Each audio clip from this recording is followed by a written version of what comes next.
Hi, everyone, and welcome back. Thank you for joining us for day 2 of online public presentations of the Terraforming 2020 program. My name is Olga Tenisheva, and I'm the Executive Director for Education here at Strelka Institute in Moscow. For those of you who weren't with us yesterday, let me just say a few brief words about the format of today.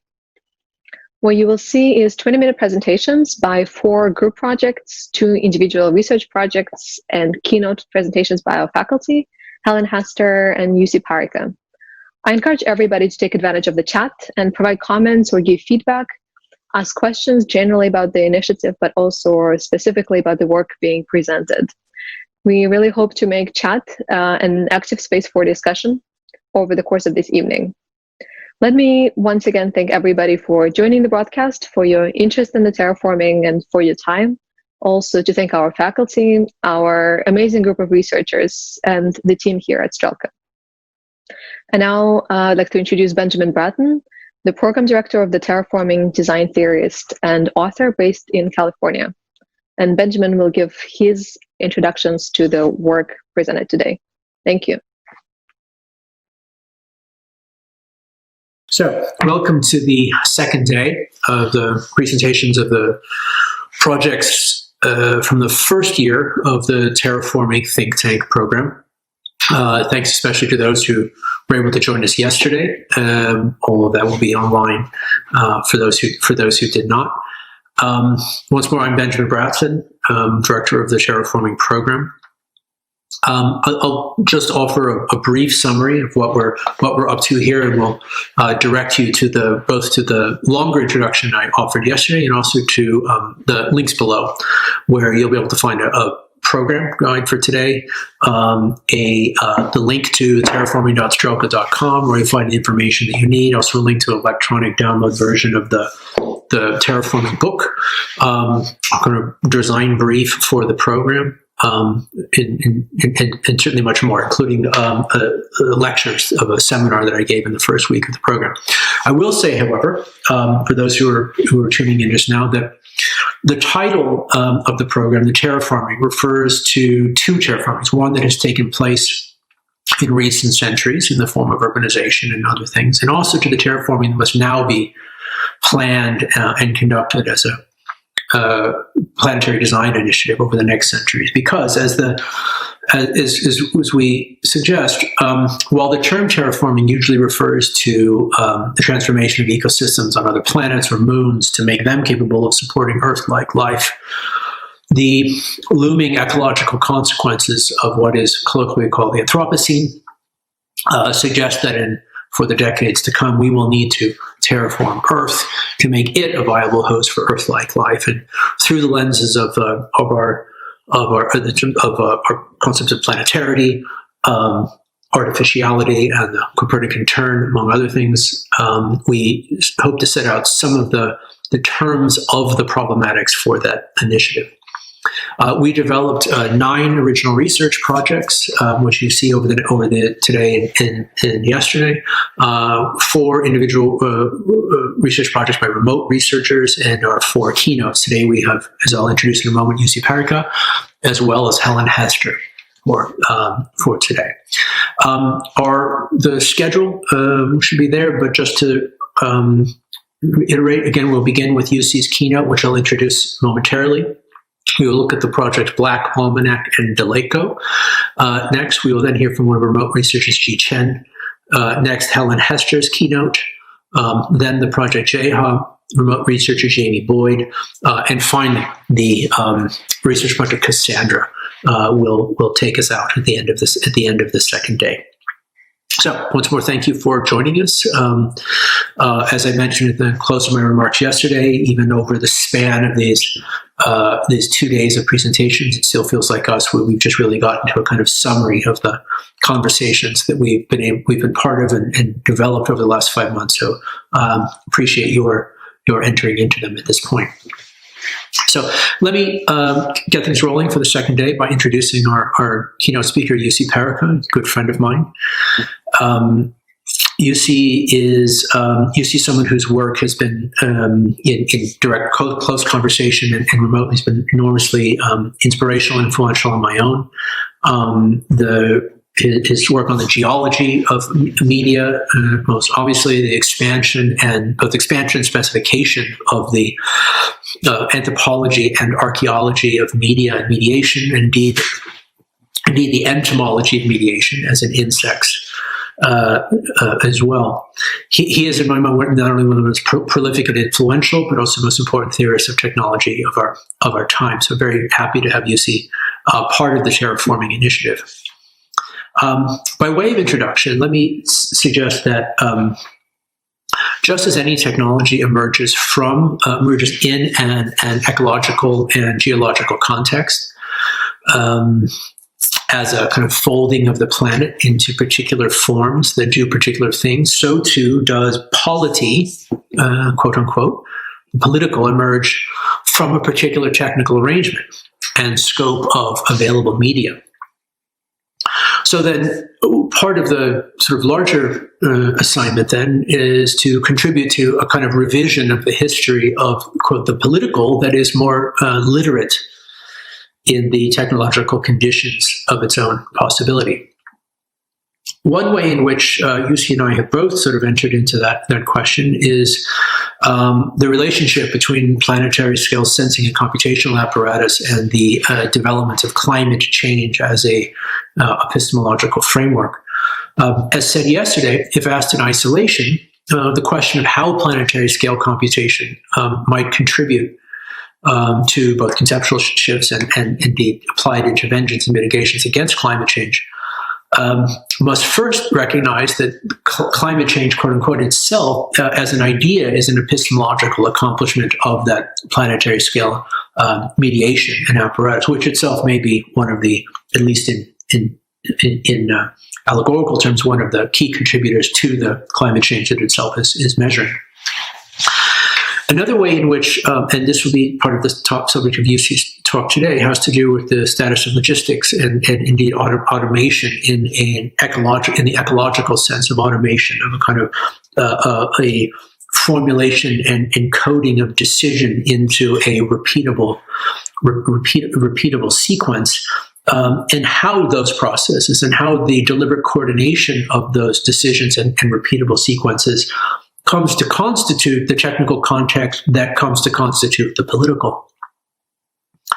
The implications of this, clearly for us, is that the further transformations, if you like, of those interlocking chain reactions of agency, which we humbly call automation, may be organized in ways that organize economies of carbon and heat, which may have far more direct effects on successful mitigation than the strictly political revamping of legal representation and symbolic manipulation would in and of itself. Quite clearly, the artificiality of it all doesn't disqualify deliberate design or symbolic mediation, but it does in fact it actually calls for a plan. So with that, let me pass it off to Jussi. He's a professor at the Winchester School of the Arts, University of Southampton, author of many books, all of which you should read. And so it's my pleasure to introduce Jussi Parikka.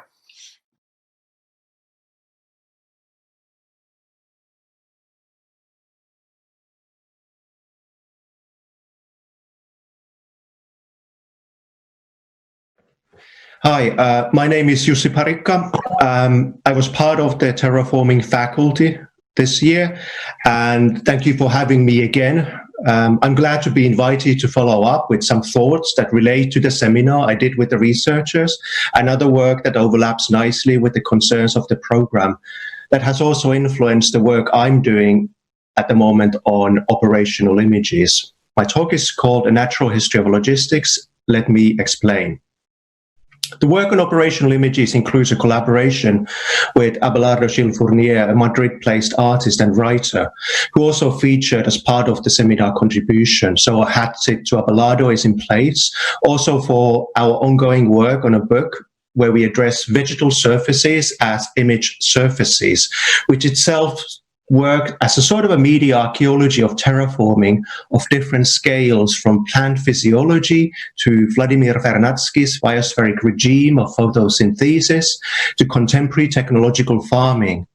In that research project, we argued that roughly the 150 to 200 years of investigation of planetary surfaces and atmospheres constitutes the period through which contemporary terraforming becomes contextualized in relation to various large-scale speculations and modern sciences such as soil science, biogeochemistry, but also machine learning techniques.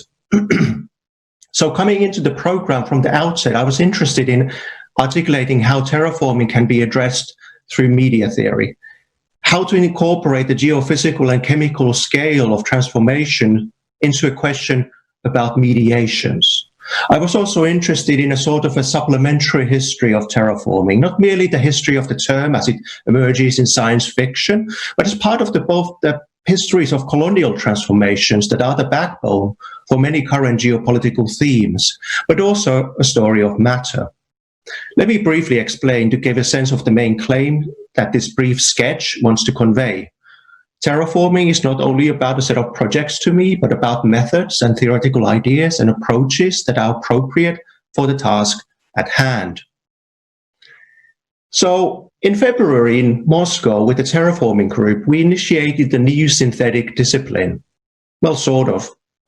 Calling it a natural history of logistics was meant as a playful speculative design exercise, a studio brief that asked, what can a discipline do? What should a discipline do?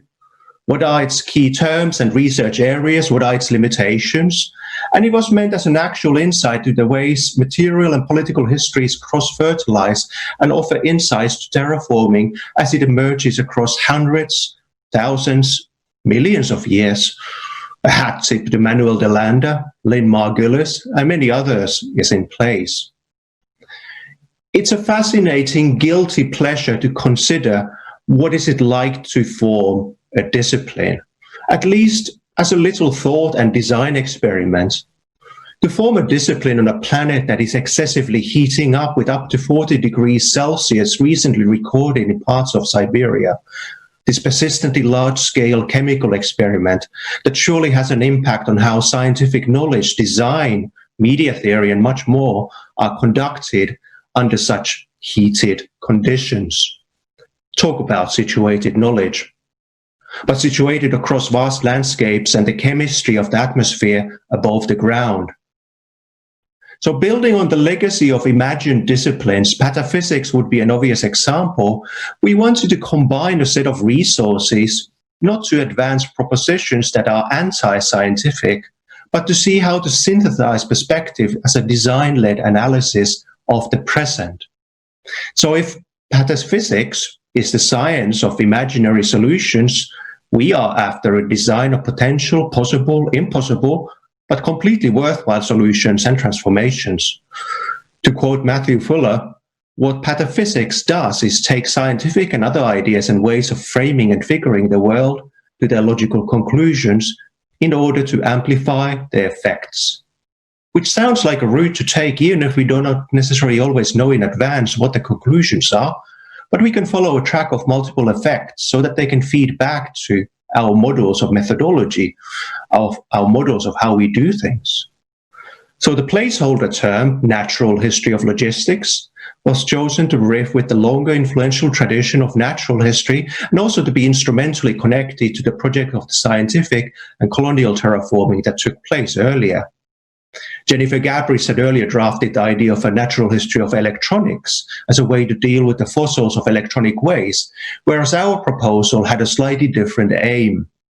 In order to build a sense of the geophysical and biochemical forces as an effective part of modern history and design, and how matter self-organizes while we operate in the midst of that self-organization, we have to see agency across multitude of scales and in different, even recursive temporal patterns. Fake disciplines and their real histories might help in this task. To call it natural history might sound like a misnomer, but there's a reason for opting that term, as oxymoronic as it might sound. As an epistemological project, natural history was driven by the task of classification and the spectacle of display, while attempting to produce planetary scale systems of knowledge. And as such, natural history was also about geographical operations, navigation plus logistics, enabling material transformations.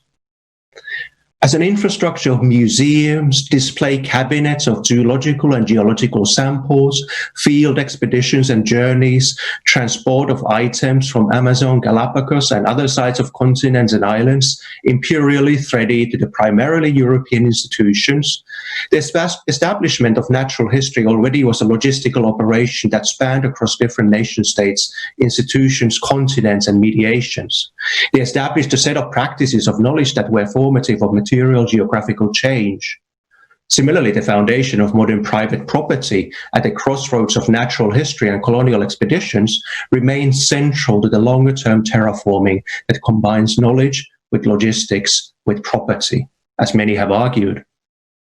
Property as the essential part in the terraformative practices that establish the basis of capitalism and its multitude of variations that attach to the land and its cultivation, forms of labor, including racial capitalism, and from early part of the work through practices like land surveys and other measures that measure, that channel, that navigate, that address. Just to add, of course, transatlantic slave trade was a central part in this combination of media of navigation, forced labor, of terraforming, and the violent regimes of physical and later intellectual property as a juridical form, as argued by many critical legal scholars, such as Brenna Bandar. Pursuit of wealth was part of the rebellion, both as a catalyst, as an end product, through various appropriations and enclosures of vast parts of the world. One could claim that the first circumnavigation of the Earth by Magellan on his ship amounts to a geopolitical move, but also to an equivalent of the Copernican turn that speaks to this combination of techniques and effects. The proposal of a Magellanian term comes from Peter Sloterdijk's writing. Across oceans, the journey and navigation is recorded in the logbooks that turn into maps which enable further navigation of the planetary sphere through its watery ways. The media logistical plan then solidifies in the routes for biogeological transport and infrastructure that becomes the backbone of multiple repeating stories and histories. To quote Sloterdijk, imperialism is applied planimetry, the art of reproducing orbs as surfaces and the world as charts. Or in other words, to phrase it differently, one can decipher multiple streams of history and scale of terraforming, where the astronomical might address the later development of comparative planetology, as my terraforming colleagues put it, and parallel and of course not separate would then be this terrestrial and maritime media operations aboard ships and other vessels since. So when Alexander von Humboldt, very roughly, some 300 years later after Magellan, wrote in his travel journal about his passionate devotion to botany, it is not necessarily because of an enthusiasm for flora and fauna per se, but it is, as he wrote in South America, quoting, an observation on the geographical relation of the vegetable world or the migration of the social plants. The enthusiasm for correlations and curves and relations established a vegetal focus for geographical knowledge. Geographical surfaces and vegetal surfaces were closely connected in ways that becomes a reference point for terraforming as part of a modern history of nature and the artifice, a redesigning of Earth's surfaces, and what for a long time was discarded as the accidental whimsies of natural change. So when John Reinhold Forster wrote in his travel diaries in the 1770s aboard infamous Cook's second voyage, observations made during a voyage around the world, he also added a note that summarized much of the attitude and operations that took a hold of lands and coastal lines across vast surfaces of the planet. Somewhere close to what is now called New Zealand, Forster celebrates, and I quote, artificial changes made on the surface of our globe by mankind. And he continues to observe the version of white supremacy that was incorporated into agricultural plans through the figure of the representative of the Christian creator. In his words, and I quote again, man opens a channel for the dead, motionless, stagnating waters, which being endued by motion with new life and limpidity becomes serviceable to the whole world of creatures. And he continues again, how the violence of the vertical sun no sooner begins to fade this new paradise than man spreads for a short time the refreshing and salutary waters of a purling limpid stream of its surface and restores life and vegetation. Such man-made changes, and of course the grim long history of that, was in his words contrasted with the accidental changes that define what often was called nature. Winds, rains, waters of rivers, the tides of the ocean, the currents therein, the subterraneous fires and earthquakes. For a natural history of logistics, this relation of human design and accidentals of nature is inverted, and binaries of nature and artifice are complexified, and histories of colonial forms of knowledge and terraforming must be challenged. We turn to look at histories and contemporary phenomena, both real and imagined, of those seemingly accidental transformations, and realize their significance for our trade. As a different relation to design and scale, natural history of logistics asks how to operate in a situation where matter is recognized as self-organizing, and as such, a self-inscribing logistical operation already in place. For anyone interested in the contemporary world, this is the field we operate in. Design and organization in a world that is already busily self-organizing through a variety of interesting, complex causalities and feedback loops, as even a casual glance at the patterns of global warming, biodiversity crisis testifies. Starting from how winds and rain and waters and tides and currents are understood as forces and techniques that are central to how the material world constantly recomposes what we call architecture, media, infrastructure and logistics, we focus not only on the solids of architectural surface, but liquids, gases, combustion too. And a set of speculative questions follows. What is a sufficiently complex body of knowledge that incorporates material transformations as part of understanding infrastructure and logistics in ways that can be mobilized as design research? What methods do we invent? What writing do we compose? Natural history of logistics imagines one response to terraforming and the long history of automation that is not restricted to merely industrialization. Not that we ignore that either.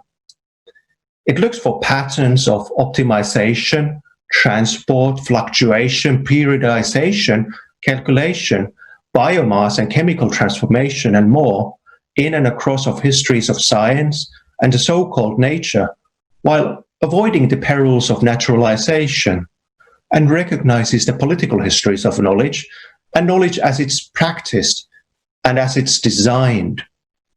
We could cite many examples, and here's a couple of teasers, historical cases of natural history of logistics. Firstly, we can think of trade winds and ocean currents and knowledge thereof as instrumental as the logistical backbone for much trade and later imperialism in both scientific and practical ways. Seeds and seeding in relation to cultivation of land, but also winds as carriers of designed and accidental crop patterns, including also 10 weeds that formed a significant part of the entry of Europe to the colonized worlds, not merely as humans, but as the accidental transport of vegetal matter. Thirdly, this list might include also biological self-replicators. Alfred Crosby writes, and I quote, "If the Europeans had arrived in the New World and Australasia with 20th century technology in hand, but no animals, they would not have made a greater change as they did by arriving with horses, cattle, pigs, goats, sheep, chickens, cats, and so forth. Because these animals are self-replicators, the efficiency and speed with which they can alter environments, even continental environments, are superior to those for any machine we have thus far devised." Fourthly, we can think of soil, investigation of soil as a central part of modern forms of not only symbolic belonging and nationhood, but agriculture and vegetation as extended territorial operations. The chemical constitution of power that emerges since the 19th century includes both research into soil and into synthetic fertilizers in ways that moves territories to laboratories. And this is an obvious one as one more in this list of examples: epidemics, not just as part of human history, but as significant forces of transmission and distribution. Of course, history of colonialism as one of diseases and spreading disease. Epidemics are also a live, unfolding model of their own action, inscribed into significant population fluctuations. Besides recent, think of, for example, smallpox in Siberia since the 1630s, or the bubonic plague in Moscow in 1770s, in how they provide their own signal and data as to how geographical territories are defined by transmission patterns between biological life, which then also operate on how cities operate. This already should give you a taste of the broad area where scholars and artists, architects and designers are making sense of the communicative, mediating, historical and epistemologically significant traits of matter, from glaciers to fire, oceans to rivers and other flows in and out of cities. Natural history, this kind of a natural history of logistics, is not meant as an exhaustive catalogue of techniques where design and matter, so-called nature, large-scale logistics and infrastructure meet, but the catalogue does help in setting some coordinates for the projects we engage in. What we are after then is an approach that investigates the scales and friction between territories and landscapes, matter and logistics. In other words, perhaps terraforming, as a program of research, generates projects and design and research proposals, but it also has the potential to generate its own conditions of existence, to also model proposals for such synthetic methods that build on the primacy of the artificial, and paradoxically, to investigate this artificiality that is at the core of terraforming, we also turn to the knowledge about so-called nature, as it was theorized as materials, as chemistry, biochemical transformation, geophysical forces. In other words, the story that history of sciences tells so well with fascinating detail, but it also fits into our context of design, media, and architecture too. Luckily, despite this playful talk of inventing new or fake or at least synthetic disciplines, we don't have to do it from scratch. Quite the contrary. We just turn to read the work of colleagues across so many fields who have already set so many of the proverbial wheels in motion. What we do is we amplify. But what's certain, and what has become abundantly clear, is that any natural history of logistics, or whatever other name we can think of for the work that we are already doing, it cannot anymore emerge aboard colonial ships and written letters and travel journals that are sent back to home, to Europe only. But it should come as words and images, as cinema and diagrams, as computations and other practices by people who kick back with a joyful vengeance.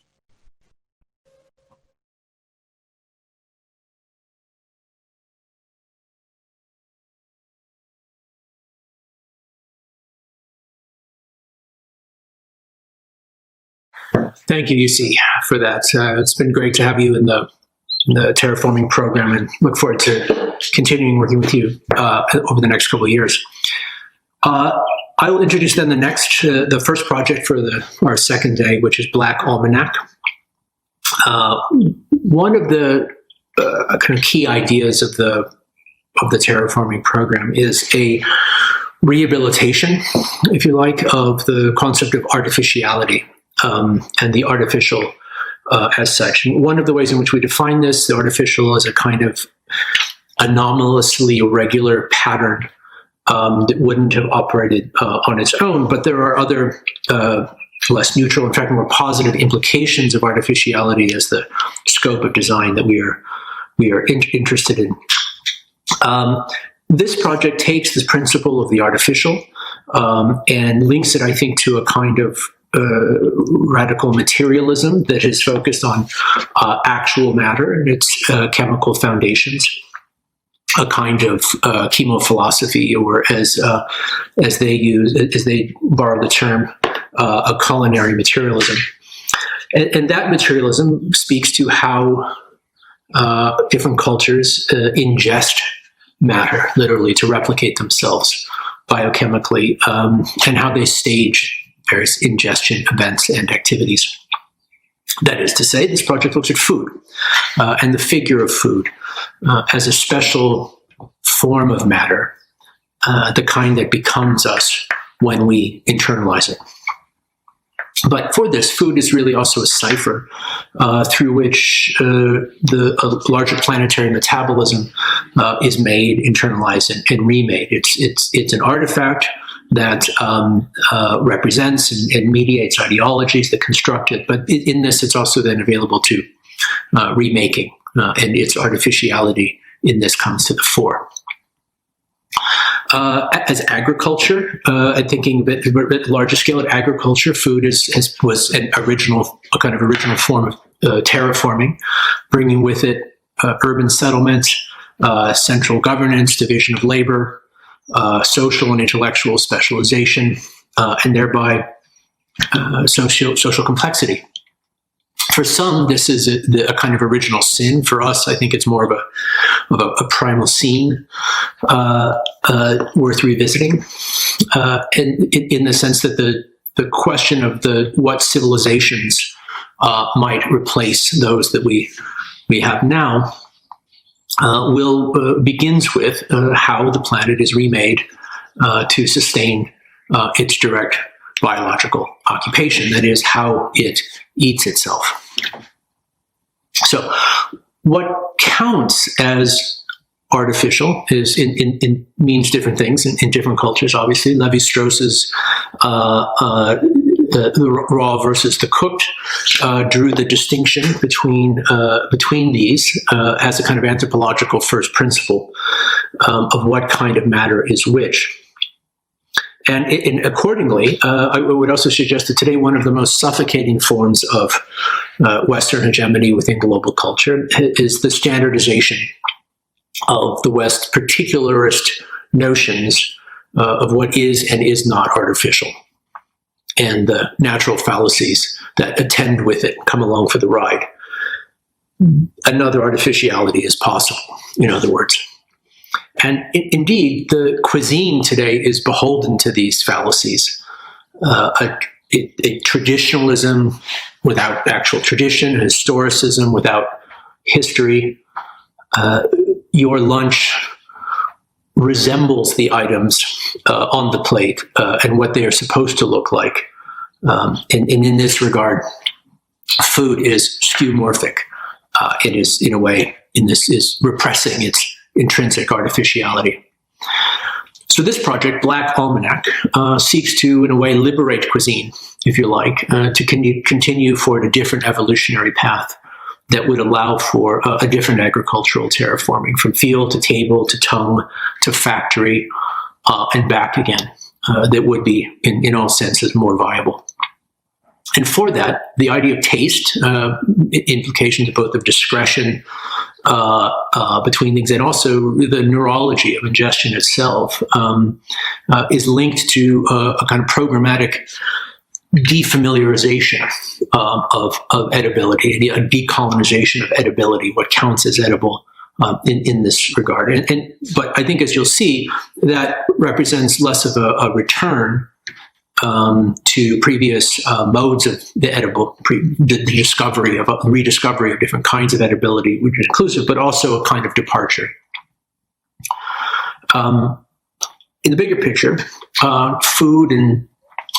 food itself is obviously rather inequitably distributed for our current population of 7 billion Homo sapiens, soon 9 billion. And with that in mind, the question of standardization and the logistics of ingestion, but also its aesthetics and the aesthetics of logistics in turn come into play. The program that they identify is one that allows for the democratic effects of scale, and also a bit of the Warholian pleasure that comes from standardization, knowing that Beyonce drinks the same lemonade that you can. But in this sense, the function of standardization and its modularity is actually a path towards heterogenesis and difference, to diversity, to more balance, more taste. And this includes all the forms that food takes in principles, including pharmaceuticals to legal subsidies, which they will discuss. So, scale may imply standardization, but instead of a monocultural cuisine and a monocultural logic of artificiality, Black Almanac argues that we need platforms to extend the heterogeneity through the recombination of the standard stable elements of our chemistry. In other words, more flavors, both old and new. So the small can mean conservative, nostalgic, and reactionary, but not always, need not. Large and experimental can mean innovative and unusual and progressive, but not always, and it need not. And so the corollary, the complementarity between the two is really what's on offer here. They certainly can trade outcomes, and that they do. However, as you'll see, it is through a kind of intensification of industrial agriculture of a kind, one that is inclusive within an artificial permaculture, and managed within and even intrinsic to a viable planetary plan that is the context on call. And then lastly point at this, you'll see that the project goes deep into the history of database-driven agriculture, which is in a way all agriculture. That is, it goes deep into the history and potential future of the Almanac. So with that, let me introduce Black Almanac. Hi everyone. My name is Andrea Provenzano. I'm an Italian photographer currently in Moscow, and I'm one of the members of the Black Almanac group. Hi everyone. My name is Nikolai Medvedenko. I'm architect from St. Petersburg, Russia. Hi, my name's Philip Morn. I'm a writer and I'm zooming in from Berlin. Thanks so much for being with us today. It's really amazing to see you all. Our project, Black Almanac, concerns itself with one of the principal drivers of anthropogenic climate change, that is, the production and ingestion of food. Our proposition attempts to move us from the food system we have, in which monocultures and cattle pastures form a sort of portrait of the relationship between humans and their food, towards a mode of production and consumption that is far more alive and attuned to the chemical processes that underlie growing, cooking, and eating.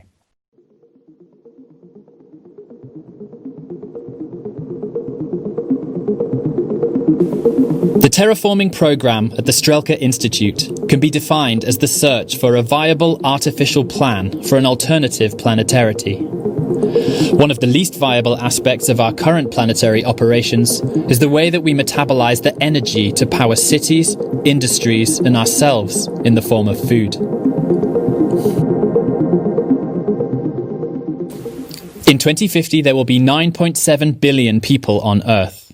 In order to feed them, the global food system will need to produce 70% more calories than it currently does, and must do so in a way that is equitable, nutritious, ecologically sustainable, and carbon negative. What might that look like? There are already clues. Chernozem, or Black Earth, is the most fertile soil on the planet.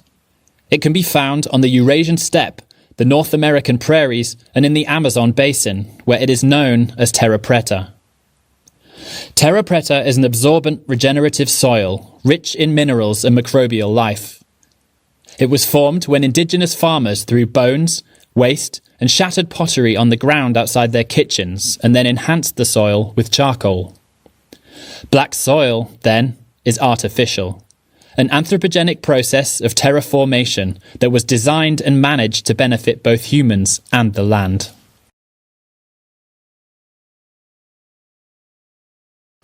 Agriculture has always terraformed, but it is not only food and landscapes that are produced. For thousands of years, farmers have collected rain tables, seed cycles, and lunar charts in almanacs, portable databases of earth science and prediction that standardized agricultural practice and were sites for speculation about man's place within the cosmos.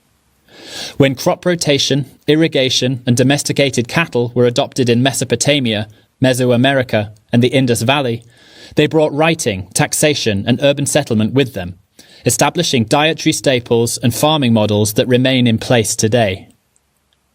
Harnessing the chemical power of plants and cereals, territory and climate, humans created a synthetic landscape that exploded with the arrival of nitrogen and phosphate fertilizers, deployed to secure the yields required by a growing population. Food and culture are indivisibly entwined.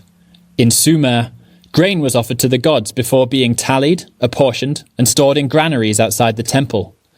When the gods didn't eat, the people did, cementing the link between ritual ingestion and societal complexity. But the connection goes deeper still. When humans eat, molecules bind with sensory receptors in the mouth and retronasal passageway, activating spatial patterns in the olfactory bulb as we breathe out. These signals combine with information from the other senses to form a neural cascade that passes through the emotion and memory processing structures in the brain before becoming conscious perception. The experience of flavor, then, is as automatic as breathing, yet as intimate as dreaming. What's more, the food molecules we sense evolved to carry out specific functions like communication between plants, self-defense, or to respond to environmental shifts. In a quite literal sense, we can taste the operations of the biosphere. Because these molecules combine with images, language, and memory, we can taste ideology as well.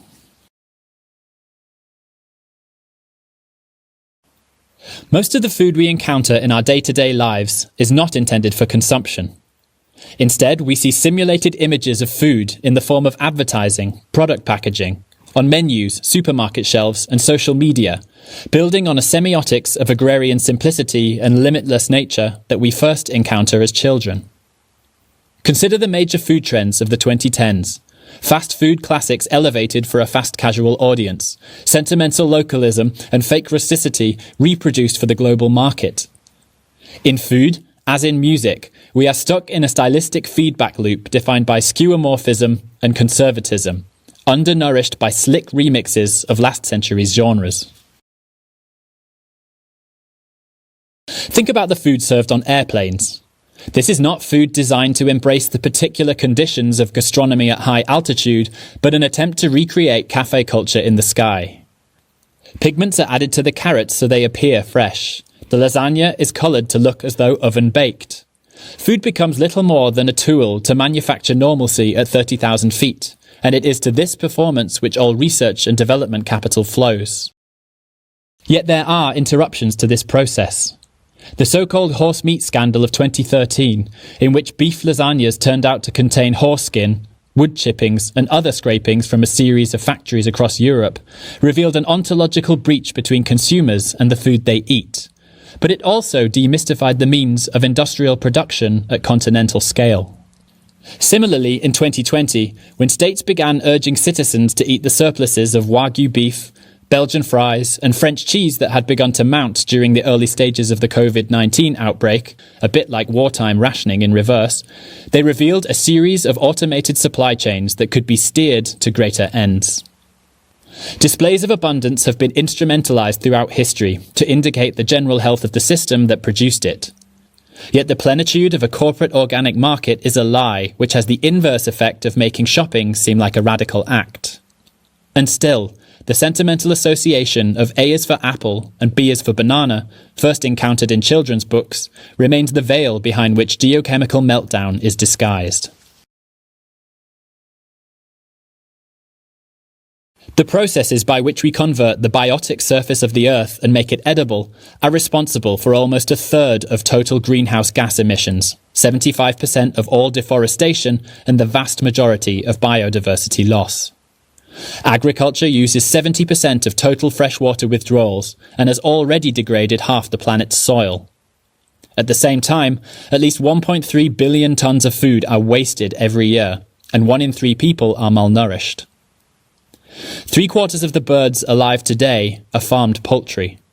The accumulation of chicken bones in landfill sites since 1950 is considered a large enough entry in the fossil record to signal the commencement of the Anthropocene. There is no condition of pastoral innocence to which we can return. In fact, liberating food from the performance of an idealized past may require more alienation rather than less. Czarny Almanac, or Black Almanac, embraces artificiality and the chemical materialist potential of food as a locus for planetary transformation. It's a plan for 2050 that outlined 31 fundamental steps, from infrastructure to institutions, one per growing season, to construct a viable food system by the autumn of that year. The first change must be to the way we fund agriculture. We are often taught that a suspicion of new tastes, textures, experiences and sensations is the primary obstacle for emerging food cultures to overcome. But there is an economic barrier too. More than $1 million of public money is spent every minute on subsidies that fund destructive farming practices and determine the ingredients, recipes and products we consume. This hidden infrastructure is the reason farmers cannot grow the crops best suited to their land, and why the principal function of American agribusiness is the distribution and reformulation of corn syrup and soy. The shift in attitude towards lobster, once considered a parasite suitable only for fertilizer and animal feed, or the incorporation of a Japanese raw fish diet into the global mainstream, might provide a roadmap for insect proteins, precision fermentation, and cellular meat. What it teaches is that edibility is not innate in things, but is contingent upon knowledge, practice, and accessibility. We already eat insects in the form of food coloring. We eat copper, iron, and zinc to improve our health. We regularly ingest that which might seem harmful and use harmful substances to suggest edibility, as in food photography, where meat is basted with motor oil to glisten on cue, and ice cream is more likely to be dyed wall filler than anything that could melt under a hot studio light.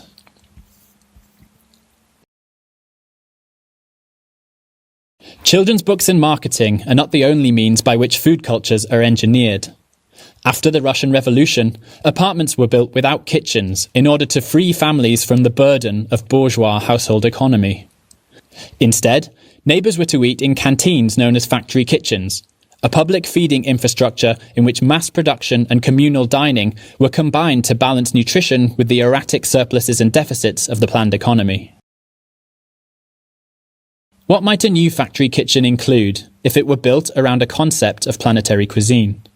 Fast food is often criticised, but slow food cannot scale to meet our requirements. Movements like molecular gastronomy maximise hedonic pleasure at the expense of nourishment. Yet the design of food for space travel, another possibility for culinary innovation, reveals an archive of nourishment without desire. A contemporary factory kitchen would utilise the full potential of platform food and incorporate technologies suited to intensive agriculture at the urban scale. When food is labelled according to its true cost, flavour becomes a cognitive engine that kickstarts the geoengineering process by aligning our appetites with molecular elements and flows.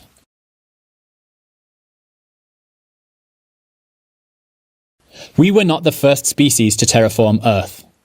2.4 billion years ago, cyanobacteria began producing oxygen as a byproduct of photosynthesis, wiping out the majority of nitrogen-dependent life forms and triggering the first ice age.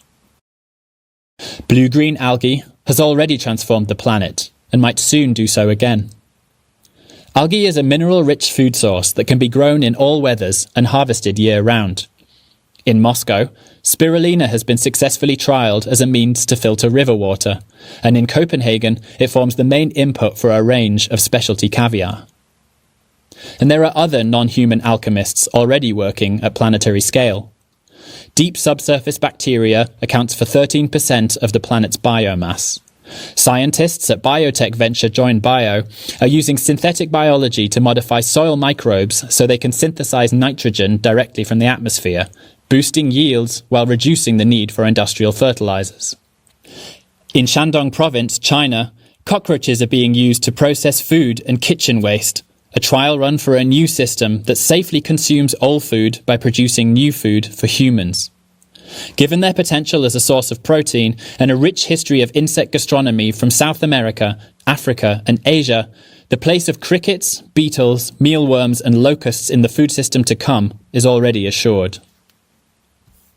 When the space probes Voyager 1 and 2 left Earth in 1977, their payload included a golden record that contained images of food provision and consumption, raising a behaviour that might seem banal or incidental to one of cosmic, even species-defining scope. Systematic agriculture emerged out of the black soil of the Nile River Delta, a technical laboratory from which the words alchemy and chemistry also descend. Almanacs, like diets, recipes, and cookbooks, are not only instructions for transforming matter. They are protocols for the production of self and society, foregrounding a process of decomposition and recombination that is the central logic of both chemistry and cooking. Humans account for just 0.01% of Earth's biomatter, a tiny fraction that needs to be recast according to its capacities and responsibilities. Yet even within that 0.01% live billions of microorganisms in the hair, throat, stomach, and gut. Ancient invaders that work in collaborative symbiosis with their hosts to aid digestion and monitor immune health. There is no barrier between humans and nature, no outside to which we do not belong. Instead, there is a garden of interdependent aliens, and it is the recognition of this alienation that will be crucial in making Earth a second home.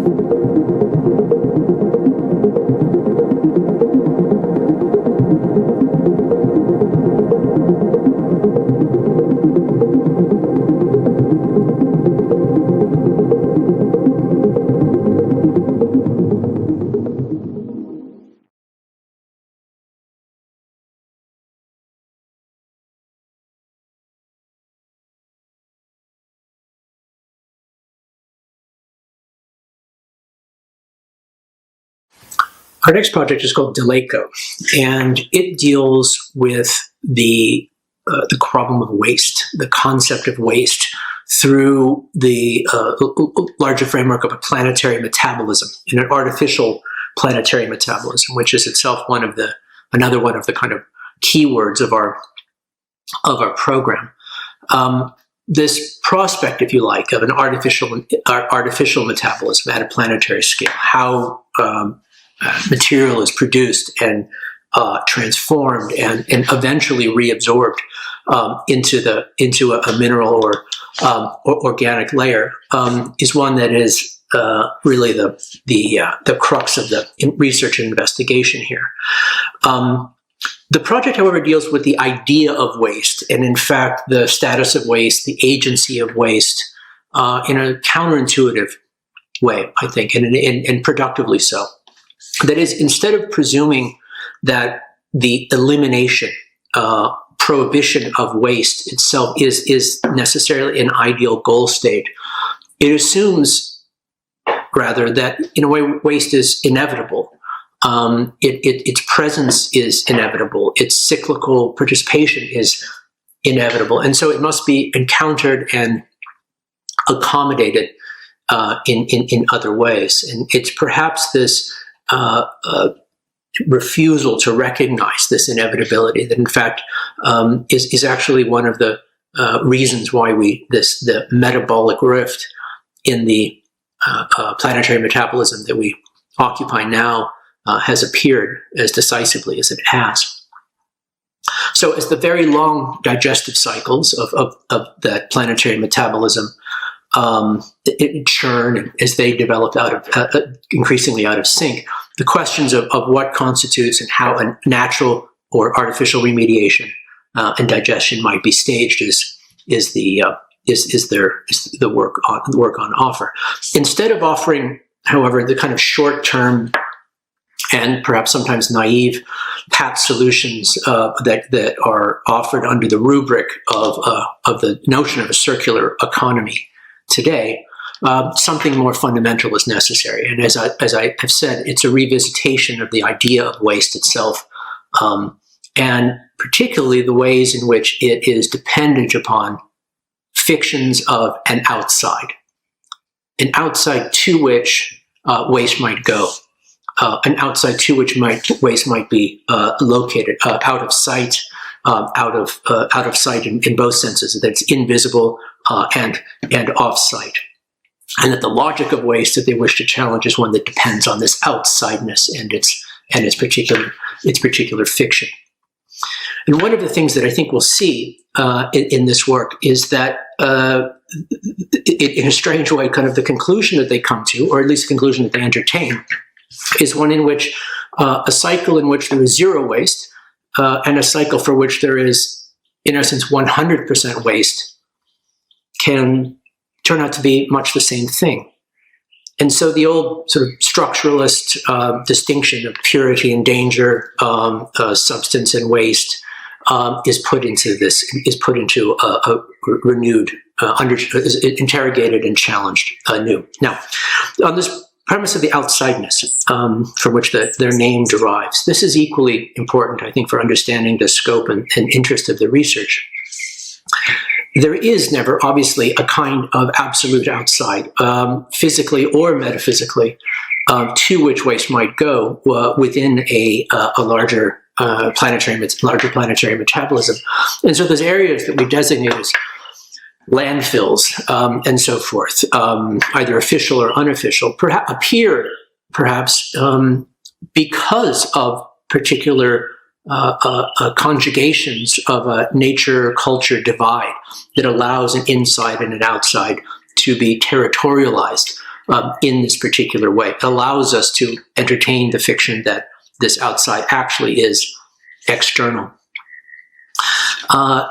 So in this sense, the two connotations of outside that you'll see here is the one that I've just described, which is kind of fictitious externality, but also another which is in Russian заграничное, which refers to a kind of outside from which perhaps a solution might come, from which a kind of better way might arrive. The grass is greener phenomenon. Both of these fictions of the outside, perfect terrariums in their own regard, are destabilized at the very least. Now, you'll also see that the way in which that the research is constructed and the story is told is through an episodic format that draws from, well, I won't give that too much away, but draws from a late Soviet cartoon aesthetic in series.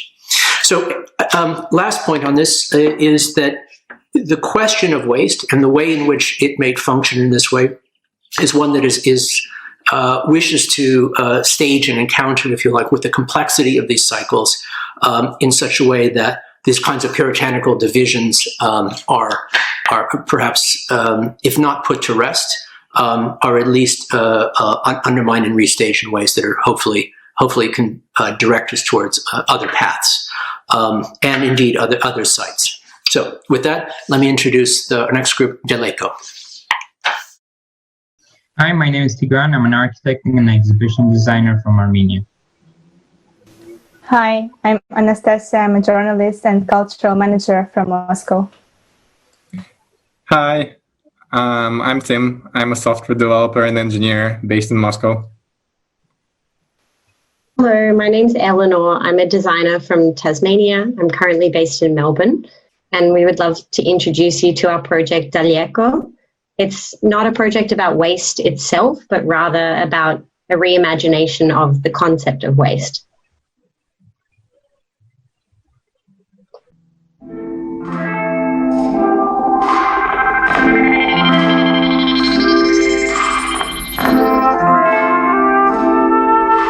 The concept of waste as an externality is a problematic historical condition that must be reimagined.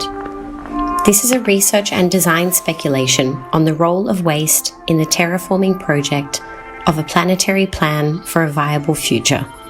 The focus of the project is not on waste itself as discarded objects, but on reimagining the problematic concept of waste as a social, spatial, and economic externality.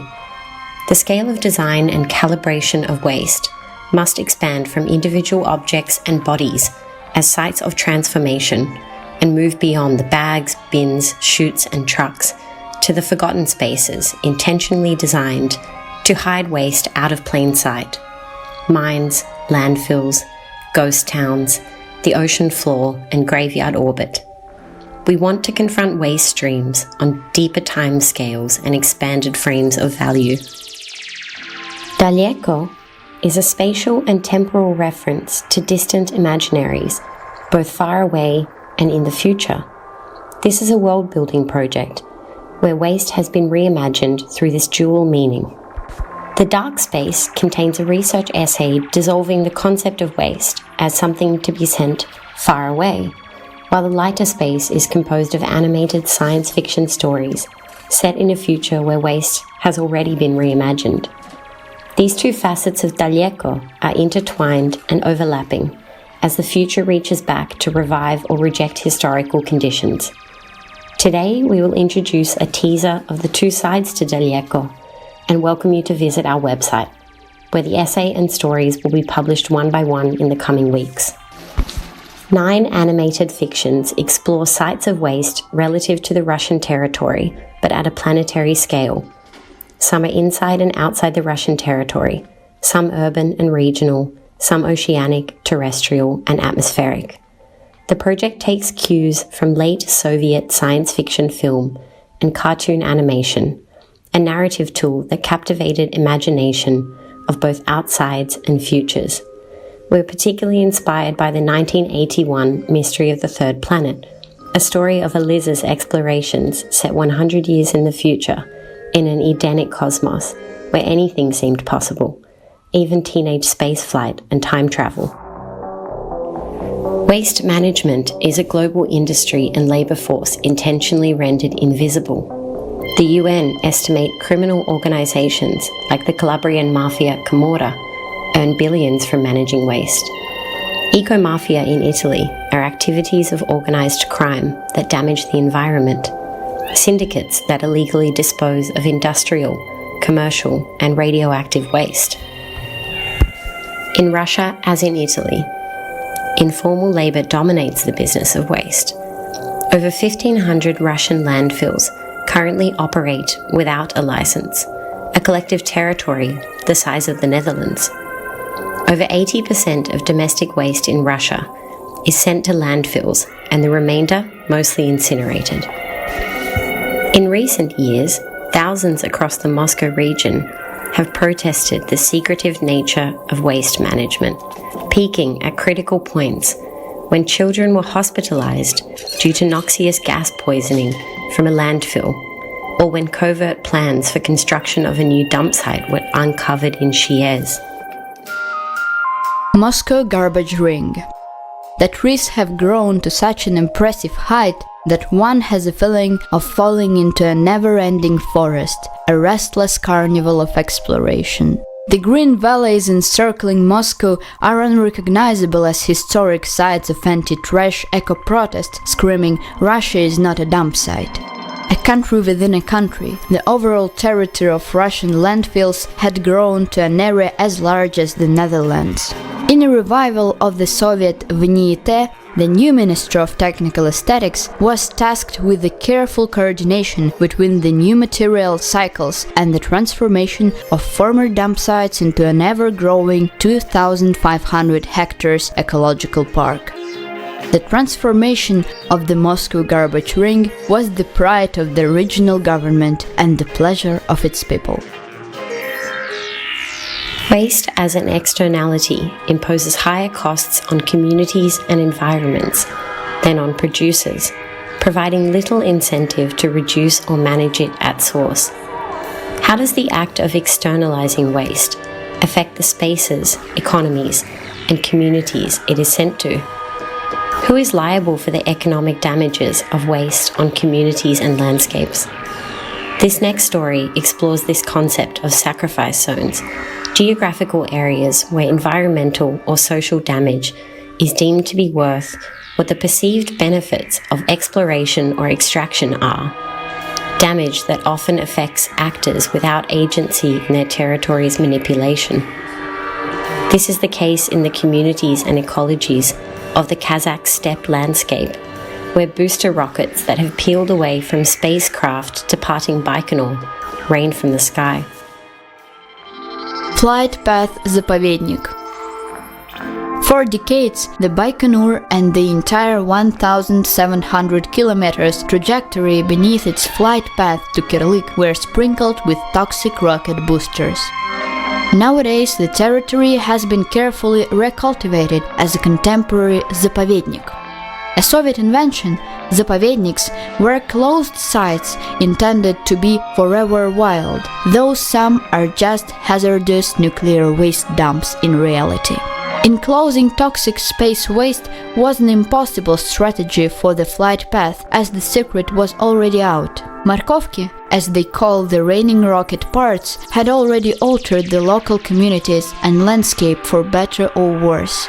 The $115 million annual fee Russia once paid Kazakhstan to lease the cosmodrome was reallocated to deeply remediate this landscape as a mosaic in fine pieces. Outer space is the extreme imaginary of an external other place beyond Earth. It is a territory whose use and legislation to this day remains unstable.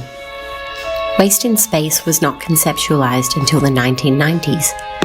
Today, 90% of over 20,000 objects in orbit have been decommissioned and exist as space junk, and those are only the ones large enough for the sensors we have to detect. 1991 in the Russian territory signifies the collapse of the Soviet Union, one socialist superpower splintered into 15 nations, and freedom from communism. But the memory of its initiatives did not dissolve overnight. There are Soviet concepts of waste management that warrant revival, like Venite, the All-Union Research Institute for Technical Aesthetics, and Vitoma, an experimental waste management program. This story redirects those initiatives to the plethora of junk floating and colliding in outer space. Rebirth orbit. We still frequently travel to space, though we do not occupy orbit with reckless chaos as we once did. A Russian fleet of reusable spacecrafts is now deployed not only to deliver essential payloads, but also to collect floating junk in orbit. This was deemed a crucial planetary service after a global call to reimagine the state of cosmic waste following the infamous 2009 hypervelocity satellite collision above the remote Taimyr Peninsula in Siberia. Learning from the ludicrous price tag of prior space waste removal experiments, the Russian garbage rockets offer an international low-orbit delivery service that covers the costs of cosmic cleaning at higher altitudes.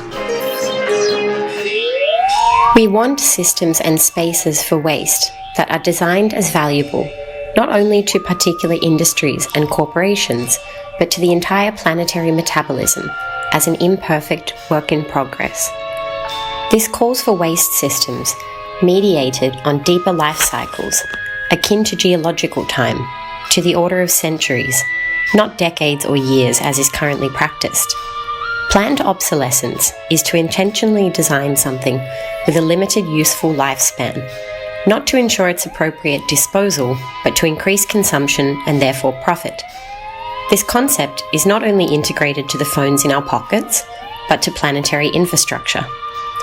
Millions of wells pierce kilometers deep into Earth's epidermis to extract oil and gas to power human life, and have been doing so at commercial scale for over a century, but themselves are only designed for a lifespan of 20 to 40 years, after which they are orphaned. Deep Secretiki.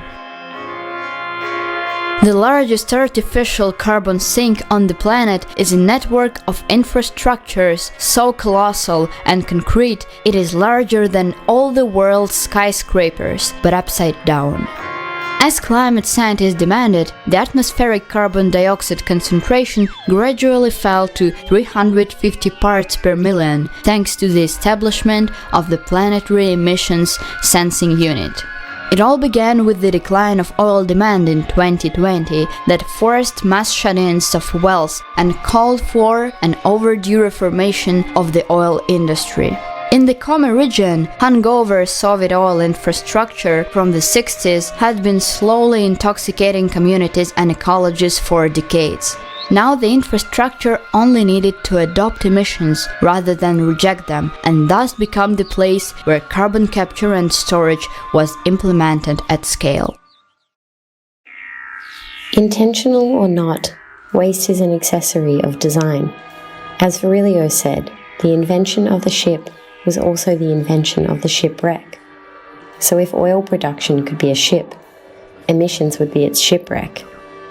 The Great Oxidation event over 2,000 million years ago is a significant moment in Earth's deeper history, where cyanobacteria produced such an excess of atmospheric oxygen it rendered itself obsolescent, and in doing so made Earth a viable planet for human life. From a geological perspective, even the biosphere failed to recycle its own waste. In the centuries and ages of deep time, there is no waste, only matter folding matter. Nuclear IKEA. Железногорsk, formerly closed town Krasnoyarsk 26, was established in 1950 for production of plutonium. It is now drawing back on its secret history of nuclear development to become the safe storage site for the entire planet's nuclear waste. Rosatom now manages the subterranean facility capable of storing hundreds of years' worth of spent nuclear fuel imported both from inside and outside the Russian territory. It is as simple as buying furniture from IKEA. Choose your reactor, Rosatom delivers it, and all the used fuel returns to Zheleznogorsk to sleep soundly for the comprehensible future. The rock keepers and watchers, Rosatom's team takes care of all your nuclear anxieties. Within a few billion years, what will have outlasted humans on planet Earth will probably not be our culture or art, but a layer of matter unmetabolized. In this sense, matter can be understood as a powerful terraforming tool through which we alter the planet, a form of communication. What happens when the spaces reserved for forgotten waste reach the limits of their capacity or their use-by date and themselves become discarded and forgotten?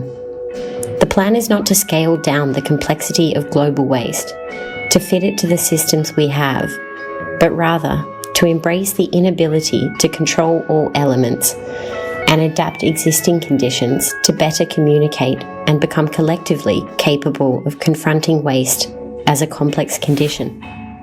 River in Death Valley.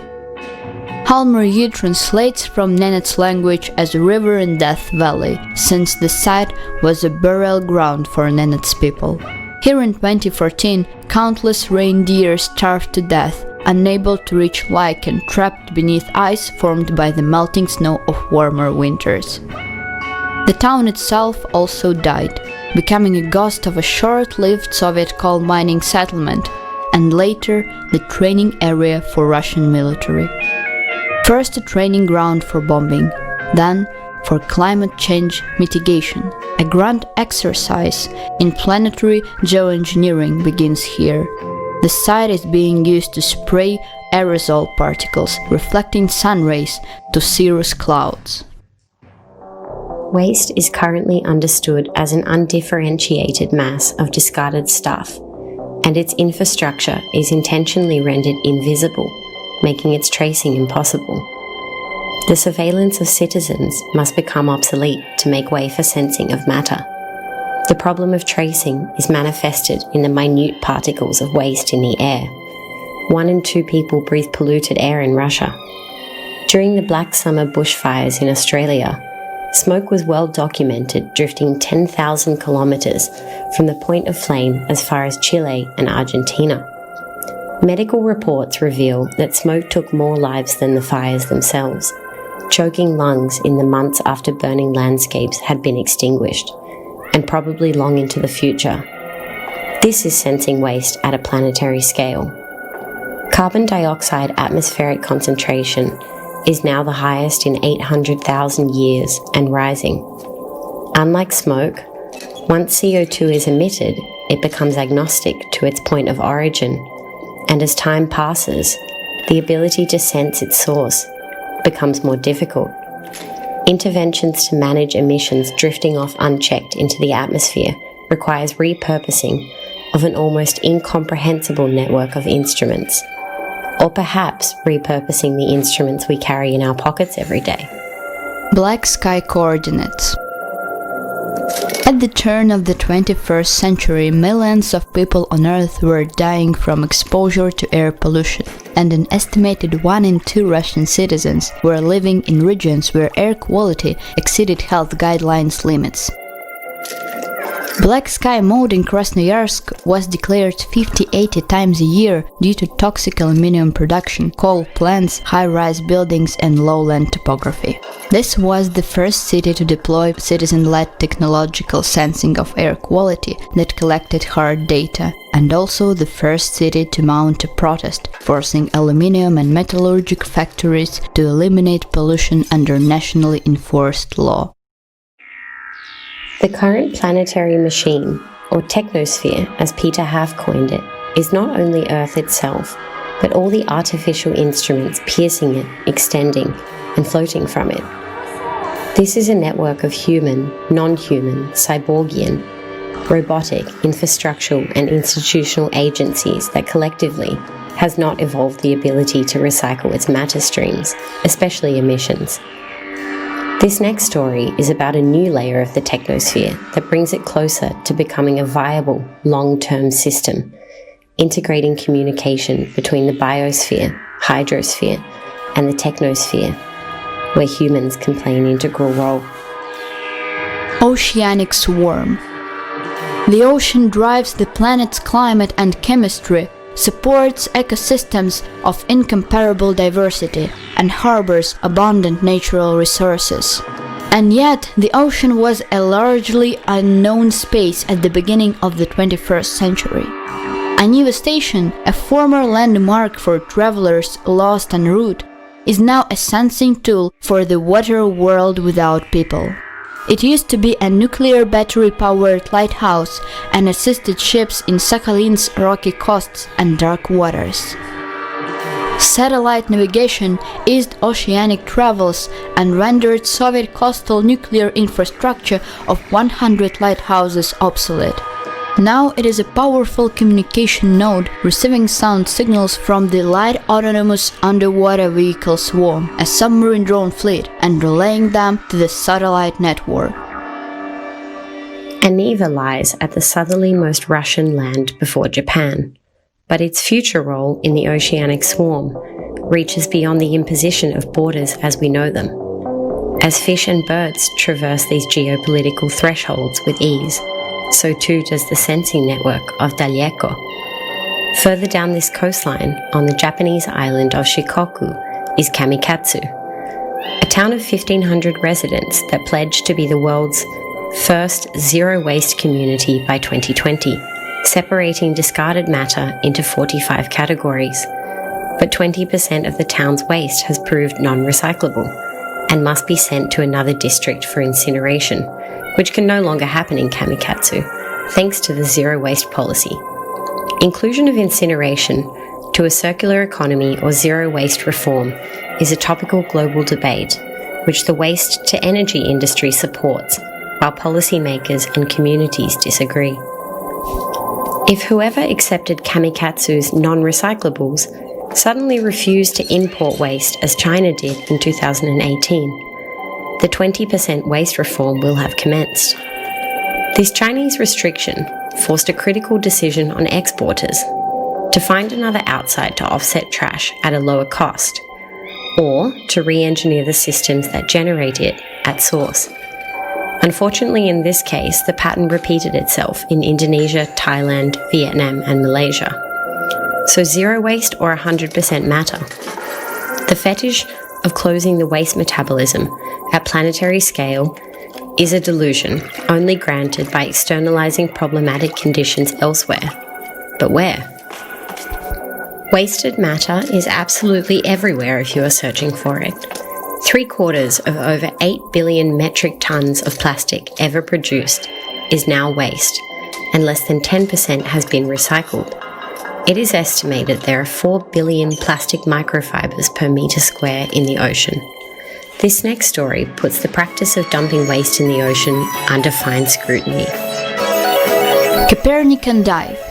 Taco Bell is offering a free taco to everyone in the United States if the core of the Mir space station hits a floating Taco Bell target placed in the Point Nemo in the South Pacific Ocean.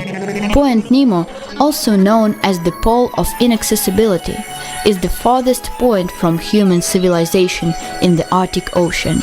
It had become infamous as the graveyard for retired spacecrafts, including the Soviet space station Mir, in 2001.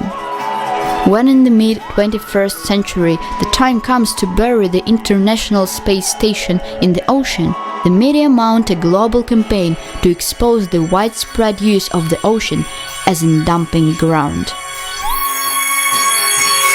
Another external space where waste can be sent is a psychotic delusion.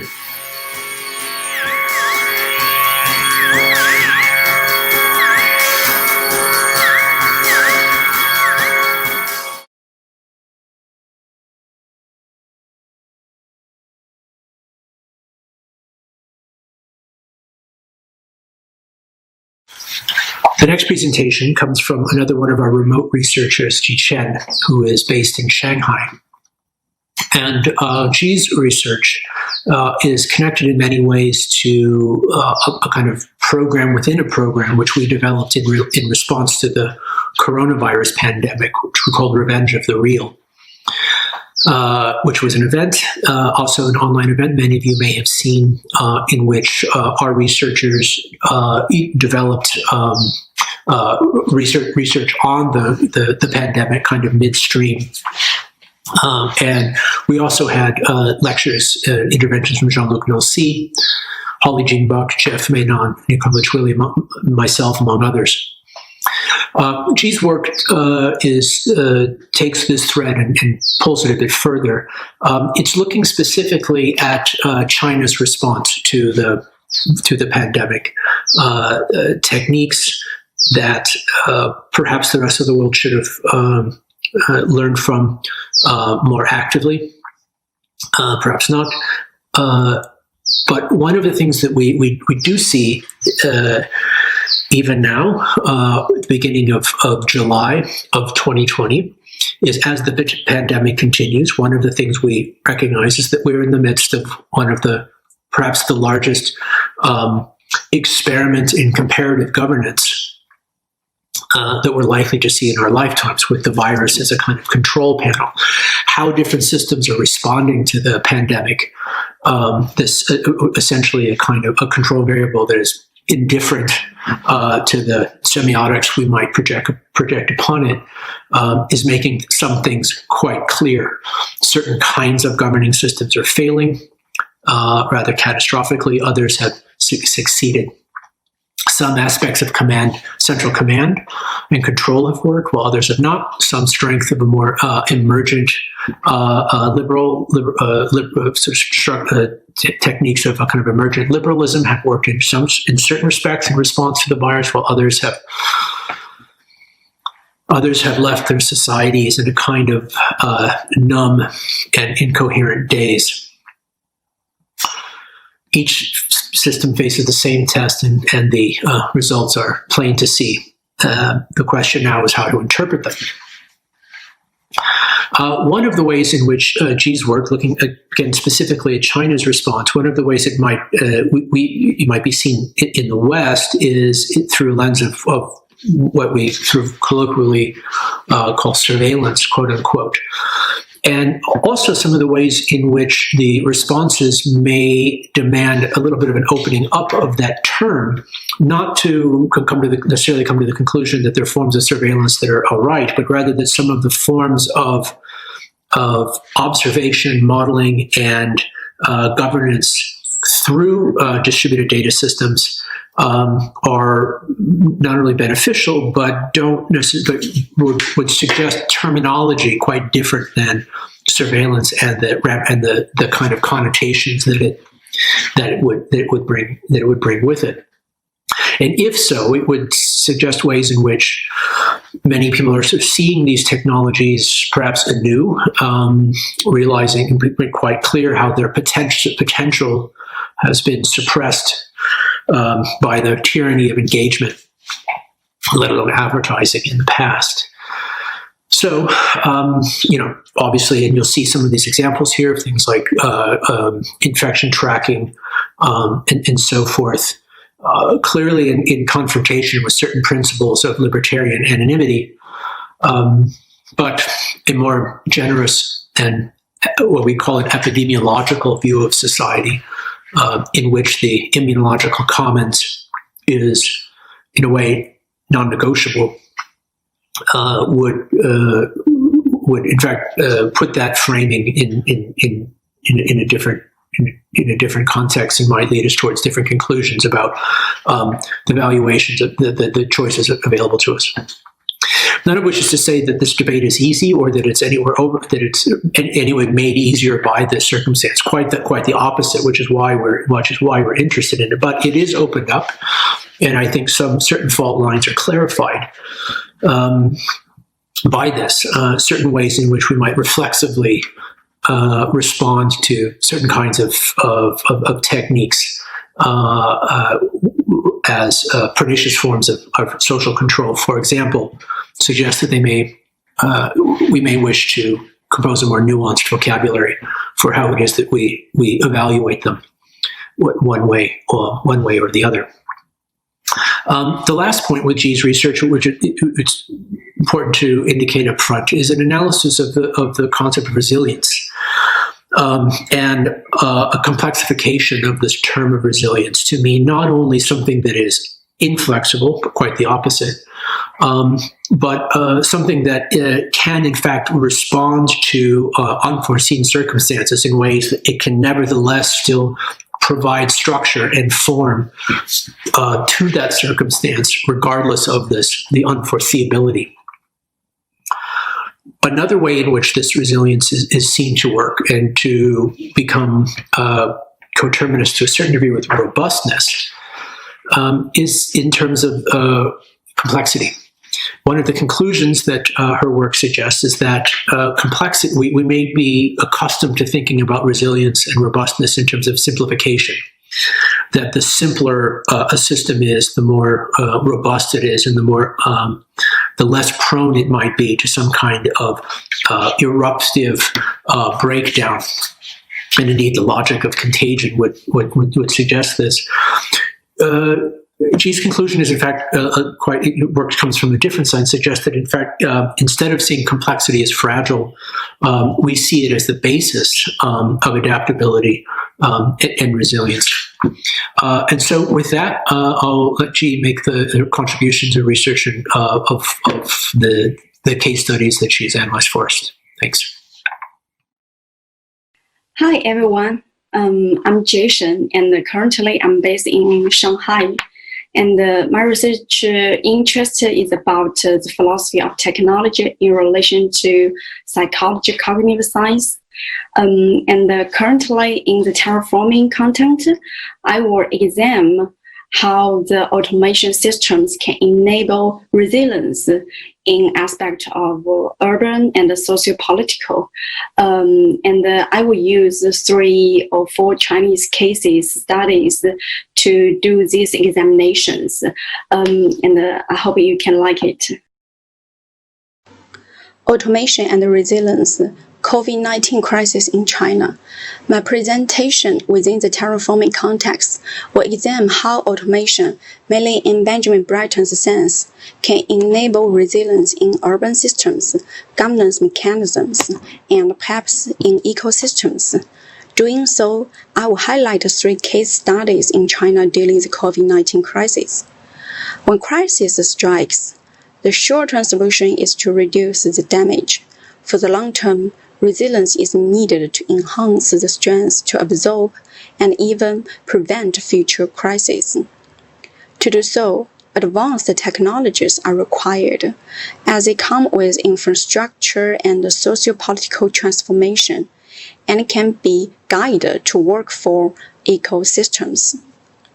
During the COVID-19 pandemic in China, many technical approaches were used or developed to enhance resilience. Number 1, sensing and prevention. The first example illustrates how sensing infrastructure in China is used to trace the virus. To deal with the crisis, we need to know better the situation and the risk levels. How can the specific risk of regional ecosystems to be most efficiently sensed or measured? To do so demands a different perspective. According to Bratton, this is a term from the human-centered perspective in Anthropocene age to non-human-centered vision in post-Anthropocene age. The non-human-centered perspective focuses less on individuals' ideas or cultures, but more on material transformation of biochemistry, regional ecosystems, including cities. This human perspective can be captured by sensors such as smart devices, cameras, and infrastructure. In China, sensing systems were already embedded in the infrastructure as part of the government and private sector's surveillance. For example, China's real-name train ticketing system. Surveillance has many privacy concerns, but today I don't have time to deal with it. Briefly, from the non-human-centered perspective, the objective of the sensing is the spread of the virus, to prevent further contagion rather than for controlling individuals or society. Before Wuhan's lockdown, about 5 million people left to other cities for the long Chinese New Year holiday. The majority took trains. The train networks, through tracking passengers, also traced the path of the spreading virus to other cities. Once passengers were confirmed as having COVID-19, the train section on which they had traveled were marked as red, and the public were warned. The ticketing system required all passengers to use their state-issued identification, and the state ID database has the names, address, and other personal information of all Chinese citizens. In this way, by linking the information on the train and the government ID database, other passengers on the same red train can be identified as potential virus carriers and notified. Chinese private tech giants Baidu and Tencent have already tracked their app users' locations. They establish time-space patterns of migration, specifically where and when passengers arrived. Through the machine vision, the tracing data helps measure more directly the pandemic risk and make them more communicable and predictive. One study concluded that Baidu and Tencent's data together can explain between 67% to almost 99% of the COVID-19 cases. The data enhance the recipient city's prediction abilities and preparation, such as readying doctors and medical equipment. Indeed, a potential risk reflected is that those private tech giants own a large number of data and use them for commercial aims. Therefore, the way to use and manage data is very important political issues. A further question is that what new kind of governance and actions will accompany these measurements and sensations? Number 2, algorithmic governance. Based on the machine sensing, the politics in China is shifting to algorithmic governance. What underlies this shift is the transformation of the decision-making process. For Benjamin Bratton, the new forms of decision-making can be shaped by geotechnologies. Since the geotechnology can measure, simulate, and calculate, they can automatically generate decisions rather than relying on self-conscious executive choices. Here, humans' role during the decision-making process gives way to an infrastructure-based automation system, which also can be described as a computational performance. For example, who should be regarded as a potential COVID-19 patient and who should be quarantined is hard to be answered by administrative staff. However, these decisions can be made by automation systems, the health code systems. The algorithms evaluate risk levels based on sensor data, summarized with a 3-color output. Social governance, in fact, relies much on these automated evaluations during this pandemic in China. The algorithmically produced codes quickly and effectively identify and organize potential affected persons, which enables resilience.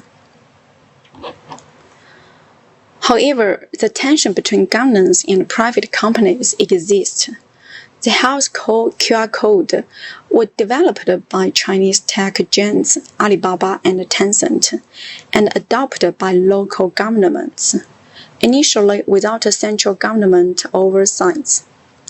From May, Chinese central government sets the rules and protocols to standardize the health codes. By enacting regulations, governments not only harness the strengths of tech giants, but also ensure the nature of the use of these codes.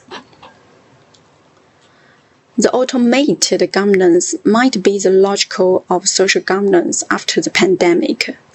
In May, the city of Hangzhou released an idea of a gradient health code that can monitor more precisely health conditions, as it considers not only hospital records but also your lifestyles, like smoking or running. Another upgrade of health code in China is city QR code, under development by Tencent, which aims to transform the health platforms into a digital public service platforms.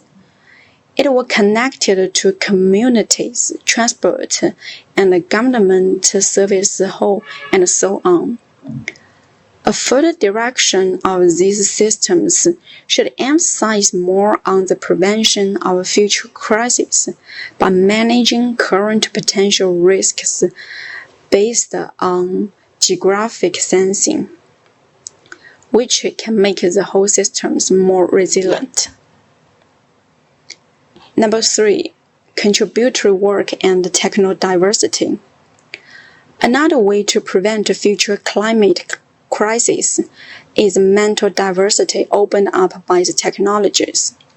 The third example illustrates how people develop technology and new thinking by transforming traditions and restrictions.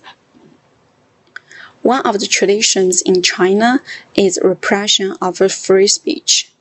In the digital era, including online censorship for thinking. During the COVID-19 crisis, online posts speaking the truth and providing evidence about the government's inconsistent responses and broken systems were strictly banned or deleted, including a report called Wuhan Doctor warning about the novel virus. However, Chinese people avoid and overcome those strictly censorship on the thinking by collective engagement and creations. Soon after deletion of that report, many people translated it into various languages, including ancient Chinese, English, German, ancient Hebrew, Klingon language. These translations were shared on WeChat. Moreover, some established GitHub repositories to store these banned or deleted voices, because GitHub's decentralized structure was beyond the reach of government's repression. More importantly, these creations transformed GitHub and WeChat from hosting service and social network into socio-political relays, which forced some government department and social forms to change.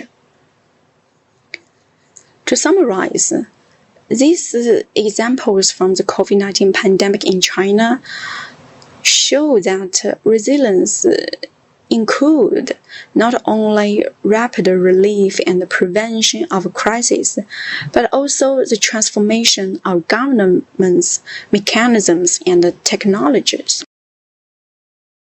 Our next presentation is a keynote from Helen Hester. Helen's work has been influential on the intellectual foundation and ambition of the Terraforming program, particularly in context of how Xeno-feminism, a project in which she's obviously been intimately involved, allows for the rehabilitation and valorization of artificiality.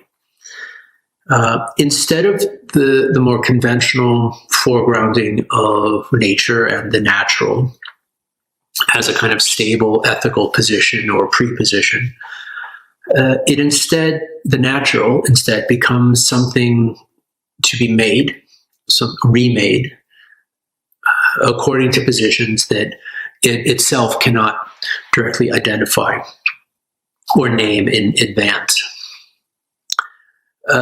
This is, as we see it, not the same thing as a technical intervention, but is perhaps inclusive of it.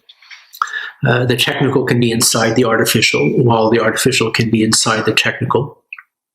And as it turns out, this makes all the difference.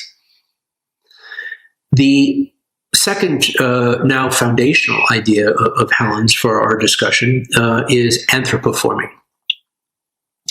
If the terraforming is the artificial construction of an environment, a niche, an ecology, then anthropoforming is the artificial construction, configuration of the organism, either by the environment, but more specifically, indeed, by the organism itself.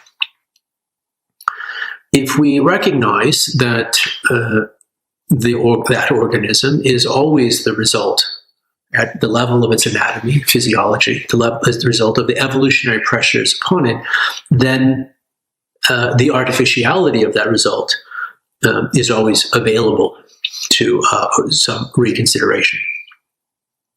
And so that technicality works in several directions at once. The species works on the planet works on the species, the planet works on the planet, indeed, and the species works on the species in turn. The conclusion here is that not only do we have some technical agency over the Earth, but the Earth has a technical agency over us.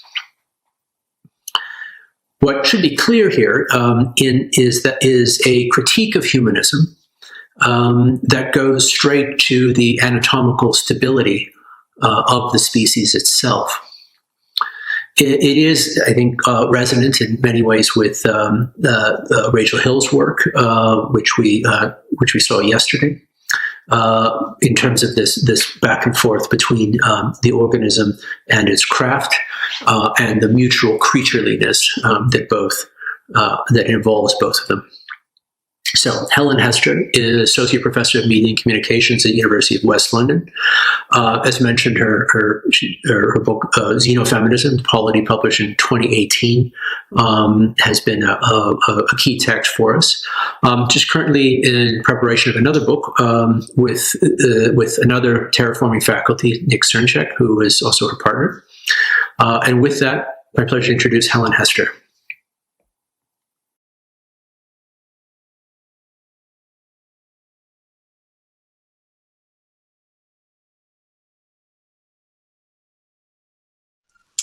Hi, I'm Helen Hester. I'm Associate Professor of Media and Communication at the University of West London. And I'm best known for my work around Xeno-feminism and with the working group Laboria Cubonics. So the current research programme at Strelka, to which I was fortunate enough to contribute back in February, is assembled around Benjamin Bratton's work, The Terraforming, a text which serves as the programme's opening brief. As Bratton notes, the term terraforming usually refers to transforming the ecosystems of other planets or moons to make them capable of supporting Earth-like life. But the looming ecological consequences of what is called the Anthropocene suggest that in the decades to come, we will need to terraform Earth if it is to remain a viable host for its own life. My contribution to the programme sought to approach the idea of terraforming from another perspective. Rather than adapting environments to accommodate human needs, I explored the idea of adapting the species to fit its environments. I called this idea, in conversation with Bratton's work, anthropoforming. This term, bringing together as it does the ideas of anthropos and formation, lends itself to at least two possible interpretations. The first is that of an environment that bears the imprint of the human, a space that we have shaped to some extent in our image, or rather made responsive to our species' needs. There are clear connections here with both terraforming in its typical sense and the concept of the Anthropocene, the idea that humans have had such a profound effect on the Earth's atmosphere and ecosystems that as of the end of the 20th century, we've induced a new epoch, a mark of the species upon the geological record. The second sense refers less to the shaping effects, be they deliberate or catastrophically accidental, of human influences on the environment, and more to the potential adaptivity of humans to their environments. That is, to the capacity of humanity to shape and reshape itself. It is this second sense that I concentrated on whilst at Strelka. In this version of anthropoforming, both the collective and the individual body can be understood as an open-ended project, as well as a kind of territorial building material. In this short lecture, I want to argue that both terraforming and anthropoforming can be thought of as practices involving a Promethean commitment to re-engineering the given and to leveraging particular kinds of material plasticity in the name of a more emancipatory future. So as I've said in discussion with Benjamin, what we're dealing with these ideas of terraforming and anthropoforming is a sort of a different, if complementary, set of emphases rather than anything else.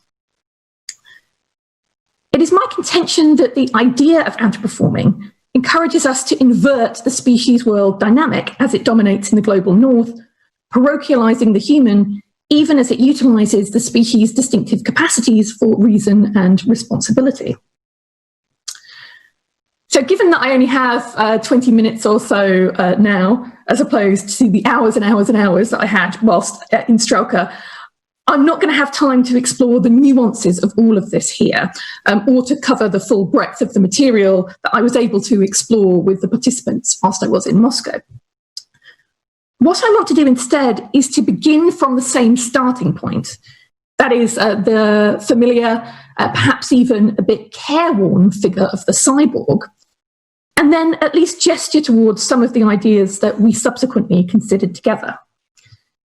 If nothing else, I hope that this will exemplify something of the substance and potential utility of the idea of anthropoforming and serve as a placeholder for more developed philosophical reflections. I also think that the discursive beginnings of the cybernetic organism are pretty interesting, and I hope that you'll enjoy returning to them. So let's start then with the cyborg as an example of anthropoforming, an example of a kind of anthropoformational impulse. The cyborg, described by Donna Haraway as a hybrid of machine and organism, a creature of social reality as well as a creature of fiction, has long been an animating figure within techno-feminist imaginaries as well as within the wider culture. The writer Tim Maley points out that our conception of the cyborg revolves largely around the idea of non-hereditary adaptation, technological interventions that change the course of biological existence. In the popular imagination, these adaptations often take on the form of a sort of cumbersome robotic prostheses or kind of clunky machinic body parts. However, the figure of the cyborg also encompasses other, less obvious and more diverse forms of enhancement. This is apparent when we turn to some of the earliest articulations of the idea of the cybernetic organism. Despite Haraway's famous claim that the cyborg has no origin story, we must nevertheless admit that it does have a history. The cyborg emerged in the era of the space race. The word was coined in 1960, just 2 years after the formation of NASA, and is inexorably intertwined with another significant figure of mid-century cultural fantasy, and that is the astronaut.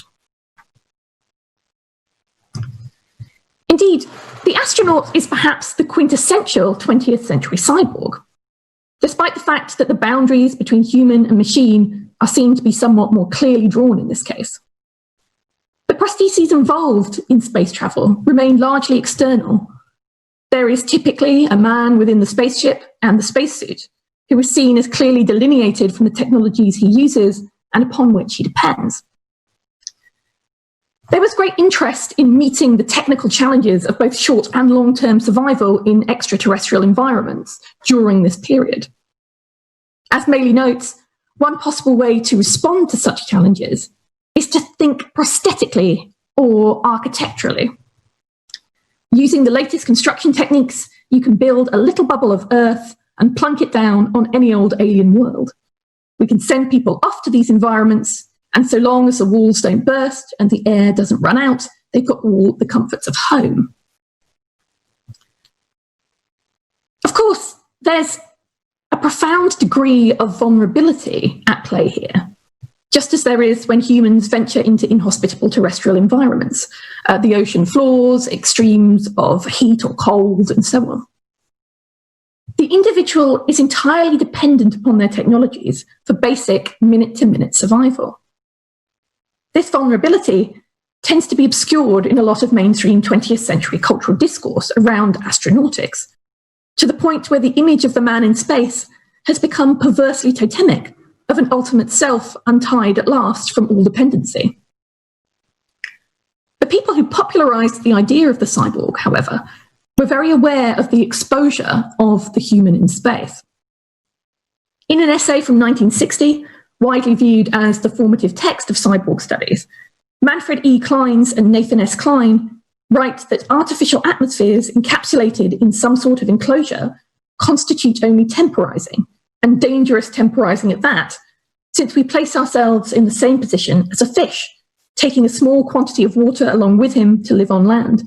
The bubble all too easily bursts. Relying on the artificial creation and importation of friendly environmental conditions in this way precludes, quote, long periods of travel away from a space womb.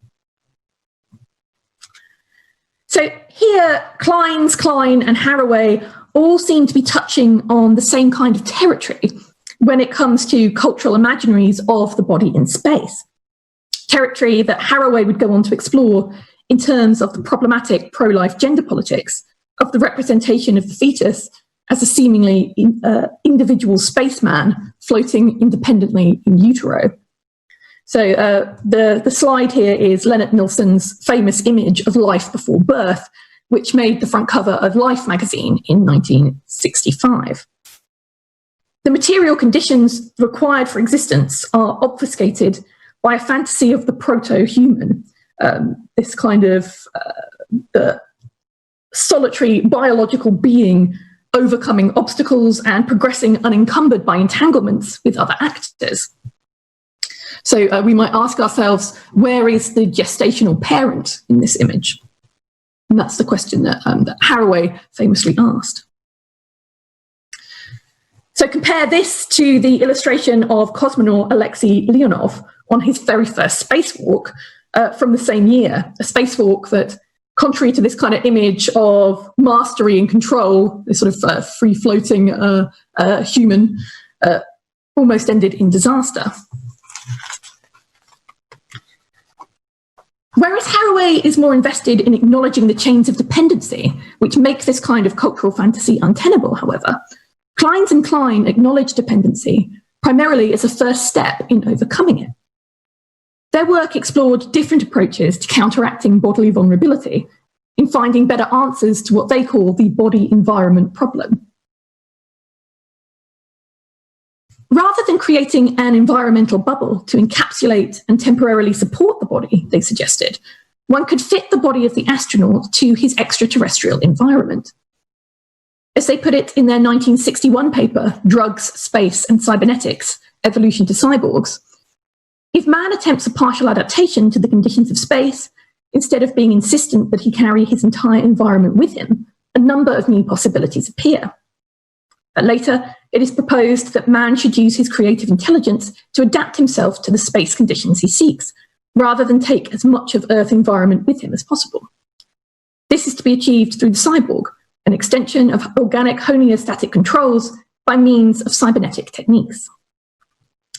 So, whilst breathing is an excellent system for metabolism in an atmosphere with adequate oxygen supply and low carbon dioxide content, on other planets, atmospheric conditions are all wrong for this purpose. In this situation, one should not resort to terraforming or the creation of protective architectural complexes. Ideally, an artificial organ should be provided to replace the lung, making breathing unnecessary. So here we see the idea of non-hereditary adaptation at play. In the past, evolution brought about the altering of bodily functions to suit different environments, they declare. Starting as of now, it will be possible to achieve this to some degree without alteration of heredity by suitable biochemical, physiological, and electronic modification of man's existing modus vivendi. The authors propose a wide range of modifications to adapt the individual human to the rigors of space travel, from artificially induced hibernation to reduce the weight of food required for the journey, to simpler regimens of sensory stimulation and variance to facilitate good mental health in the face of the monotony of space. Appropriately enough, for the 1960s, many of the suggested interventions in embodiments were imagined as being fueled by experimental drugs. They toy with the idea of using an anesthetizing substance of the cocaine series to assist with the sensory disorientation caused by weightlessness, for example, and call for the use of psychic energizers, such as amphetamines, to enhance wakefulness and efficiency on long, unstimulating spaceflights. Here, the astronaut comes into contact with its differently gendered cultural double, another iconic figure of the 60s, the suburban housewife. She too was found to be struggling to manage the effects of sensory invariance, cloistered away indefinitely in the single-family home, operating all kinds of new technologies in conditions of relative isolation. The approach of cutting-edge biomedical professionals was quite similar here. Drugs protocols to recalibrate the embodied subject, a pioneer on Starship Suburbia, to better fit her environment. Namely, they recommended the use of sedatives to induce sleep and of stimulants, especially benzodrine sulfate, to gain energy. As Paul Preciado notes, the idea was to produce within the housewife's sensorial system the intensity and variety of the lived experience of an actual, active and well-rounded social life, without actually changing her material conditions in the slightest. The astronaut and the housewife alike meet here then, in the space of the cyborg, a space of non-hereditary adaptations, and two rather differently inflected approaches to the idea of anthropoformation of the embodied subject. There There is a crucial issue here that we cannot overlook in terms of who sets the conditions under which anthropoformation is practiced and made possible. Whose lives are being adjusted to which social conditions, in whose interests and at whose insistence.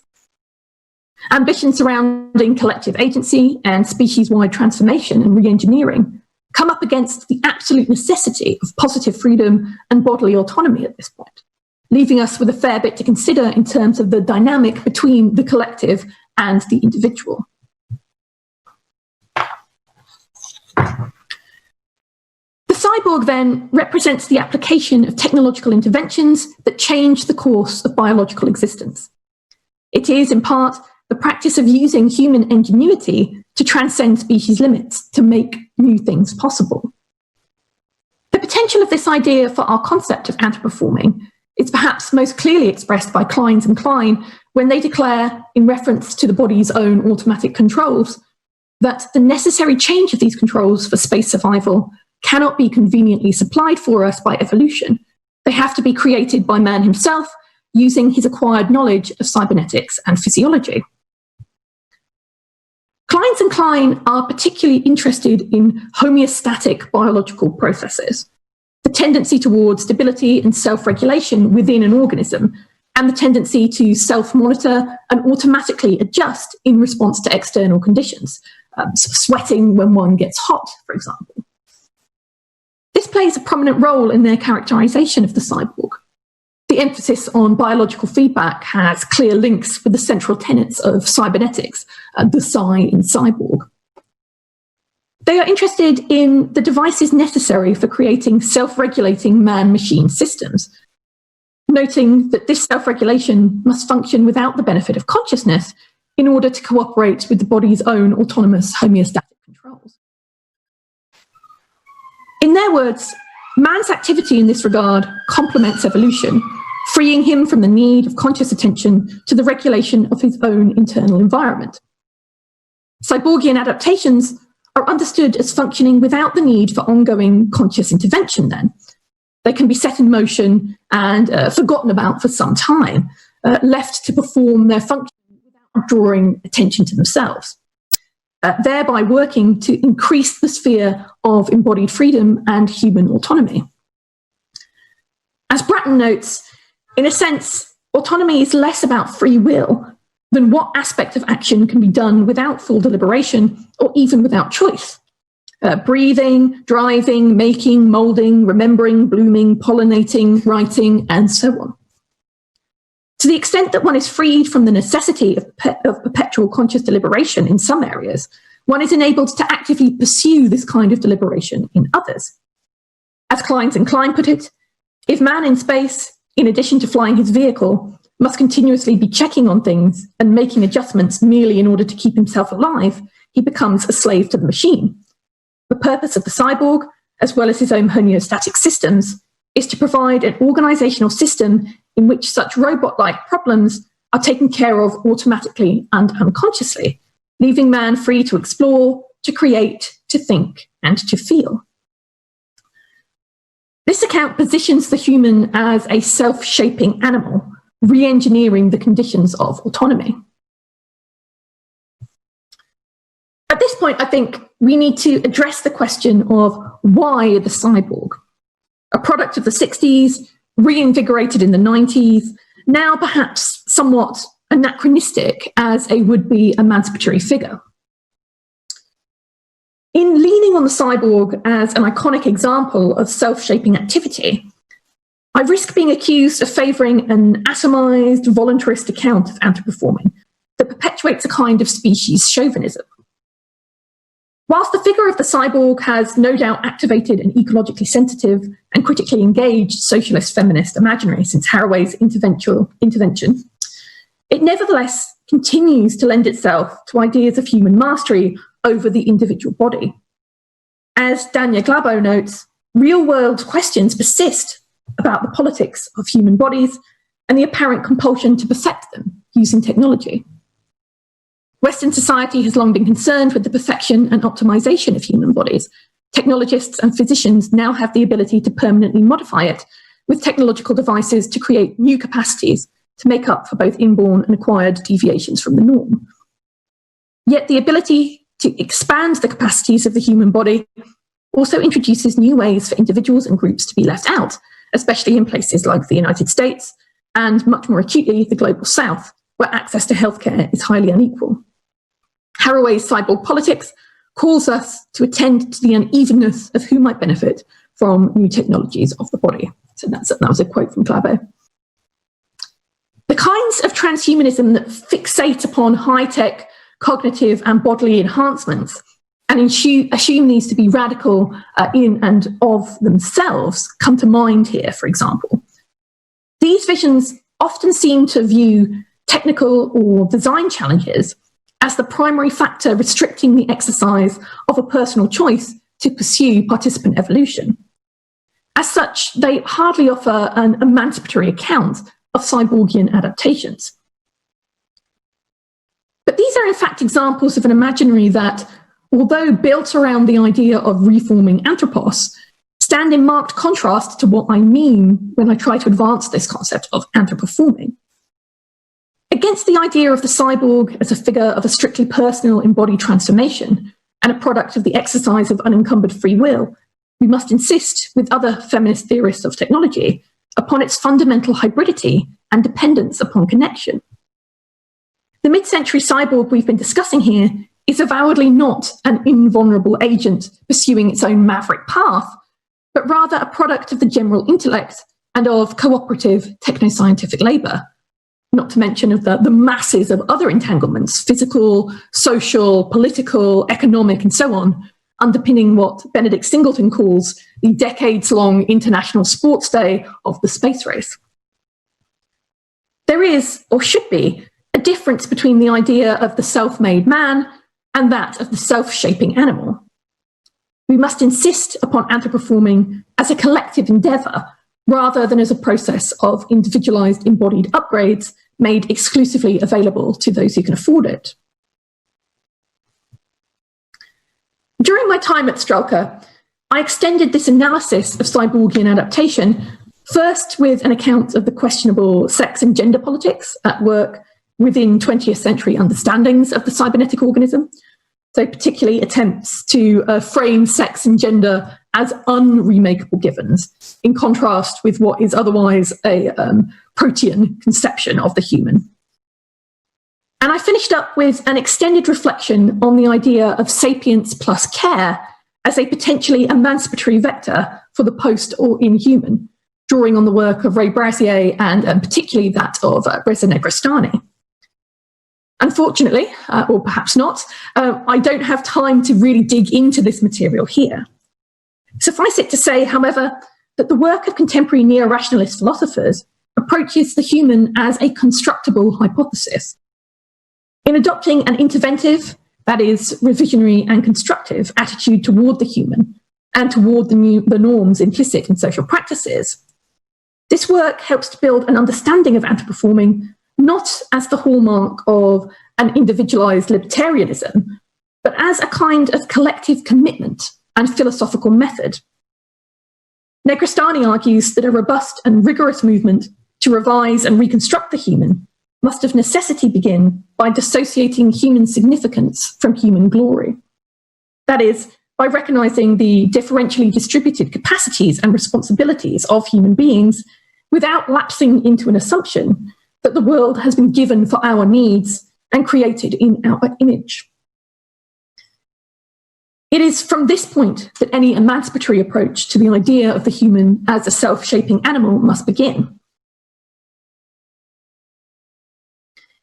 In this spirit, we might want to ask ourselves how the figure of the cyborg can be considered useful in the 21st century.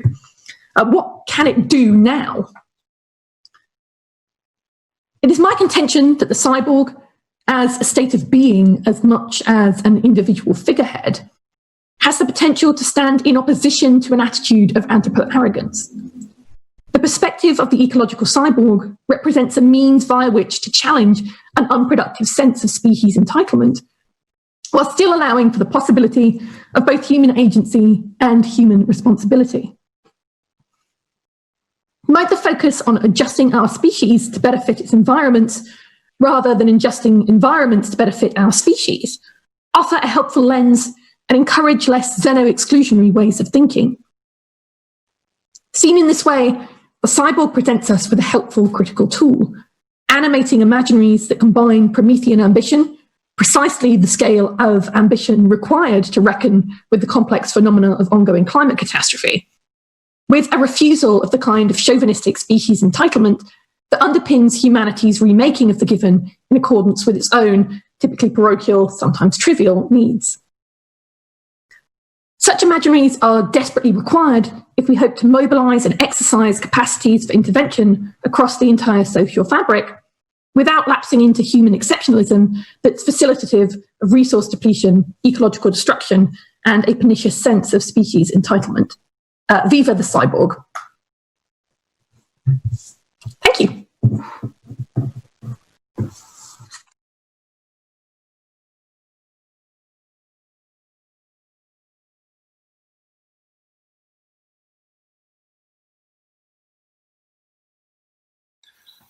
The next project, Veha, is also a landscape project.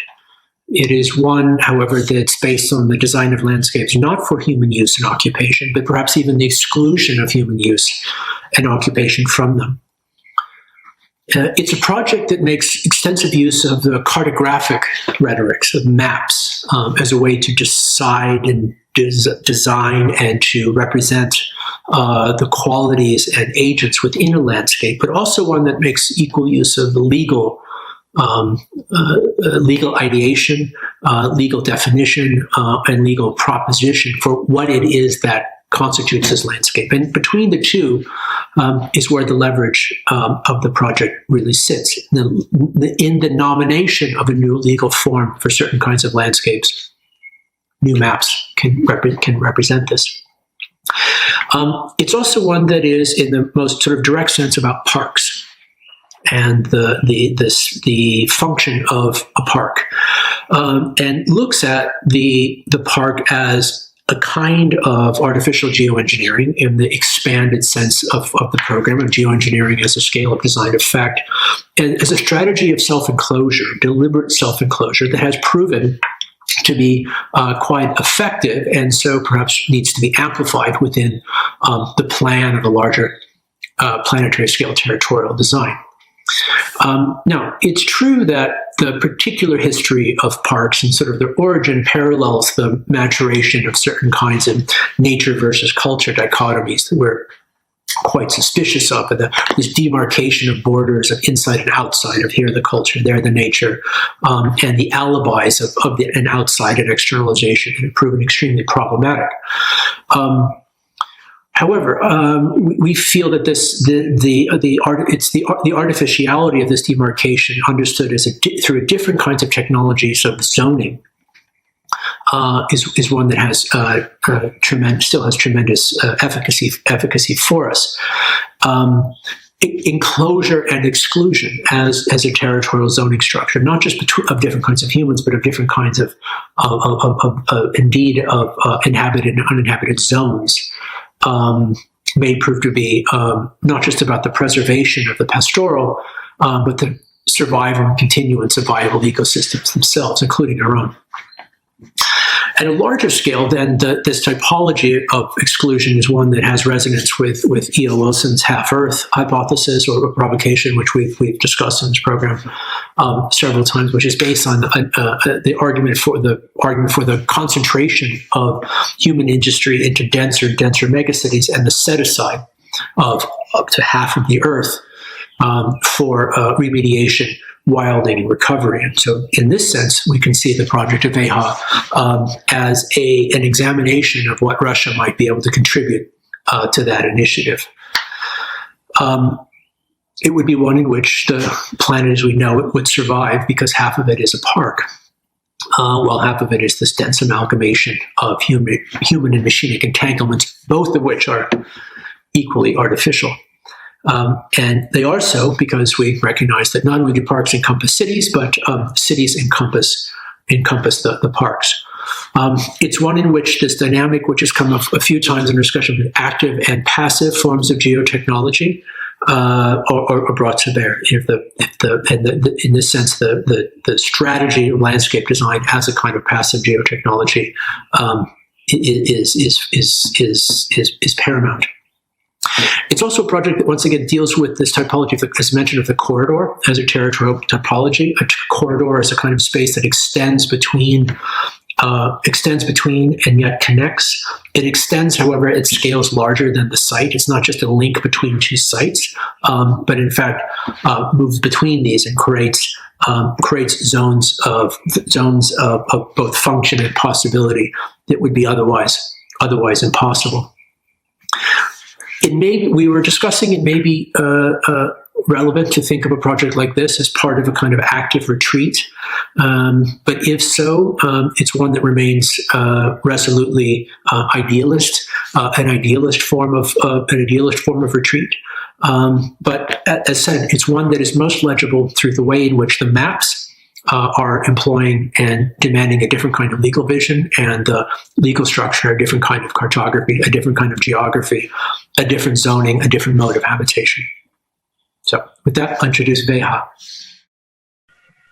Hello, I'm Ani. I'm a designer based in India. Hello, my name is Mila. I'm an architect from Russia, Moscow. Hi, I'm Tatiana. I'm also an architect and landscape architect, also based in Moscow. And the project we're going to introduce to you today is very much linked to terraforming, both to terra and forming. But we try to rethink it, what this term forming can mean, and if we can use language of natural process to form the land just by letting it evolve. So hope you enjoy it.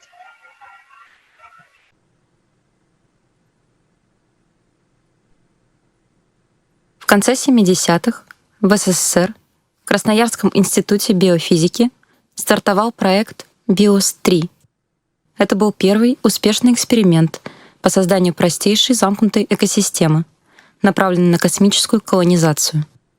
3 ученых жили в BIOS-3 6 месяцев, ухаживая за растениями, которые обеспечивали их пищей и кислородом. В 1991 году 8 человек были замкнуты в крупнейшей искусственной экосистеме, более амбициозном и биологически разнообразном проекте в Аризоне, США.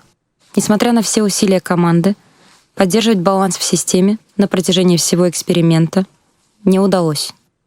Проект назывался Biosphere 2, поскольку создатели не знали о советском эксперименте из-за секретности в годы Холодной войны. Биосферой 1 для них была Земля. Биосфера формировалась многие миллионы лет, тогда как эпоха антропоцена исчисляется лишь тысячелетиями.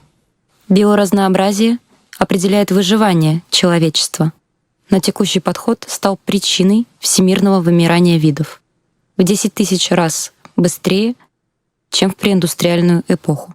Человечество физически занимает лишь 2% от общей площади суши, но городские системы и операционные ландшафты увеличивают эту цифру до 65%. Природная среда обитания фрагментируется и деградирует по всему миру. Для поддержания биосферы на международном политическом уровне в 1993 году была создана Конвенция о биоразнообразии.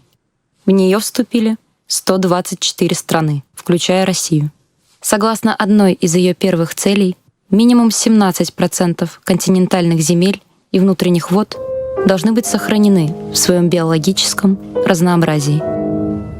Концептуально такой подход натуралист Эдвард Уилсон описал как «половина Земли». Всей планете необходимо зарезервировать ее существенную часть для дикой природы и соединить в непрерывную систему, чтобы помочь видам выжить и адаптироваться к изменению климата. Истоки подобных проектов планетарного масштаба можно увидеть в архитектурных концепциях, которые ранее были сосредоточены на городском развитии. Из-за возникшей необходимости связать ключевые очаги биоразнообразия во всем мире в единую систему, эта парадигма меняется. Веха. В славянских языках слово «веха» дословно означает «шест для указания пути» и «новый этап». Поддержка дикой природы и ее системы связей в рамках тщательно спланированной экологической инфраструктуры — новая веха во взаимодействии человека с ландшафтами Земли. Отталкиваясь от описанных Уилсоном ключевых очагов биоразнообразия на всех континентах, векторы связности формируют структуру планетарного парка. Локальные особенности обуславливают природную и юридическую сложность такого масштабного проекта. В рамках этой глобальной системы связей Веха исследует российский контекст как крупнейшую по площади часть концепции планетарного парка.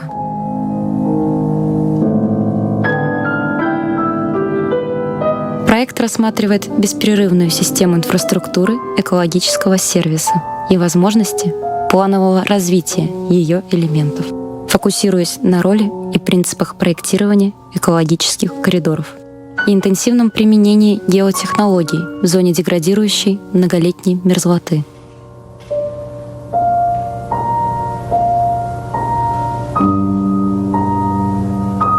Для ареалов обитания важна их площадь. У них есть понятие края или границы. Фрагментация ареалов ведет к их деградации и дисбалансу в экосистеме. Принципиально ландшафтная связность применима к любому масштабу. Благодаря ей ареалы обитания, состоящие из экологических пятен и коридоров, формируют мозаику. Вместе они составляют непрерывную систему, и чем она больше, тем устойчивей. Коридоры могут принимать различные конфигурации в зависимости от функций и структурных характеристик. Из-за нелинейных связей в биосфере и непредсказуемости сценариев проектирование коридоров требует глубокого анализа и высокой научной и управленческой компетенции, а также внимательного наблюдения и контроля. Тем не менее, базовые принципы позволяют определить концептуальные направления для основных векторов связи. Экологическая база для проектирования связей — водные системы, непрерывно проходящие через различные климатические зоны.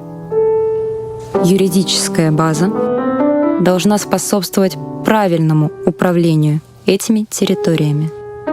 Таким образом, экологические коридоры — это территория смешанного пользования с включением деятельности человека при сглаживании ее воздействия на среду.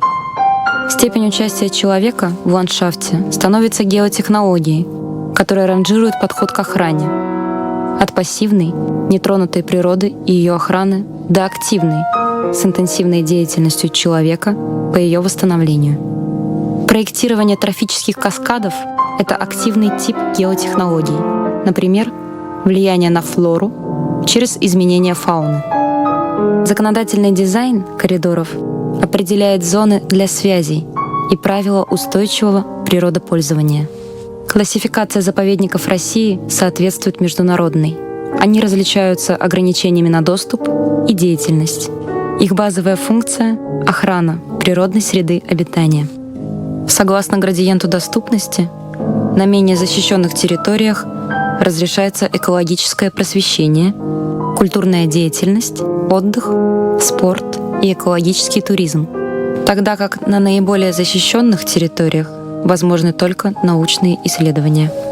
Особая категория — это природные объекты всемирного наследия ЮНЕСКО.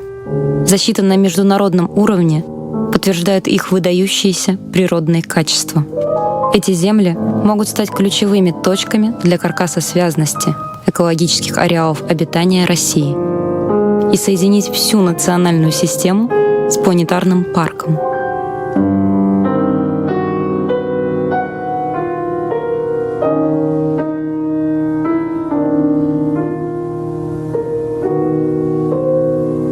Ландшафтные характеристики территории формируют основные векторы экологических коридоров для поддержания видового разнообразия принципиальной системы рек. Реки и их бассейны являются естественным каркасом экосистем. Следуя этой логике, на их основе возможно обозначить основные векторы связности. Вместе с объектами всемирного природного наследия ЮНЕСКО они формируют концептуальный каркас для поддержания биосферы, выявляя для этого приоритетную территорию для потенциальных коридоров. Реальное воплощение этих связей зависит от существующих антропогенных характеристик, участков внутри коридоров. Города и транспортные системы формируют базу. Они требуют энергетическое снабжение и различные операционные ландшафты, горнодобывающая индустрия, нефтегазовая инфраструктура, сельское хозяйство, а также сложное административное деление со своей иерархией и определенным статусом землепользования для каждого участка. Статус не всегда объективно отражает существующие качества ландшафта. Часть сельскохозяйственных земель в запустении и покрыты лесом, который мог бы способствовать созданию коридоров, в то время как официально отведенные под лес территории несут существенные потери. Некоторые участки отличаются плотностью городской, промышленной, сельскохозяйственной и прочей инфраструктуры.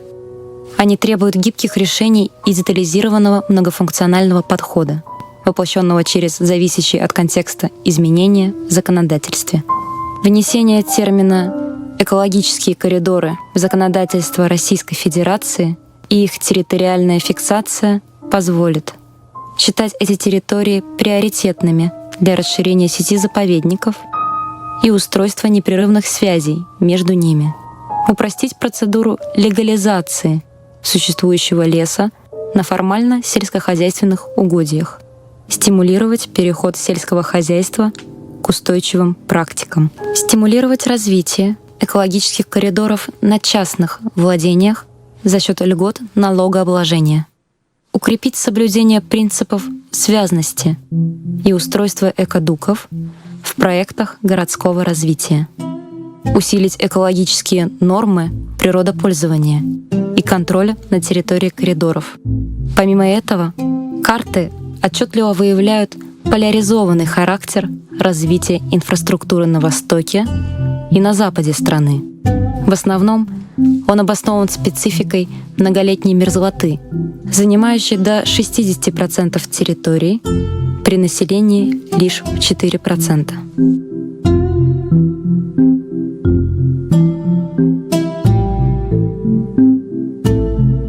Многолетняя мерзлота — это горная порода с температурой ниже 0 градусов по Цельсию. Она скована льдом в течение многих тысячелетий, а ее глубина в разных регионах может достигать более 1000 метров. До 90% породы может составлять лед. Верхний слой вечной мерзлоты оттаивает летом, за счет чего формируются типичные ландшафты и растительность. Из-за глобального потепления за последние 50 лет температура многолетней мерзлоты поднялась с -6 до -3 градусов по Цельсию. Тающий ландшафт приходит в движение, а процессы обратной связи катализируют дальнейшее повышение температуры, усугубляя проблему для всей планеты. С повышением температуры микробы в почве просыпаются и преобразуют органическое вещество в опасные парниковые газы — метан и диоксид углерода. Общий объем углекислого газа в мировой многолетней мерзлоте примерно вдвое больше, чем на данный момент в атмосфере. Потерявшие стабильность залежи газа в подземных резервуарах — причина феномена пинга. Метан вырывается на поверхность в форме сильного взрыва.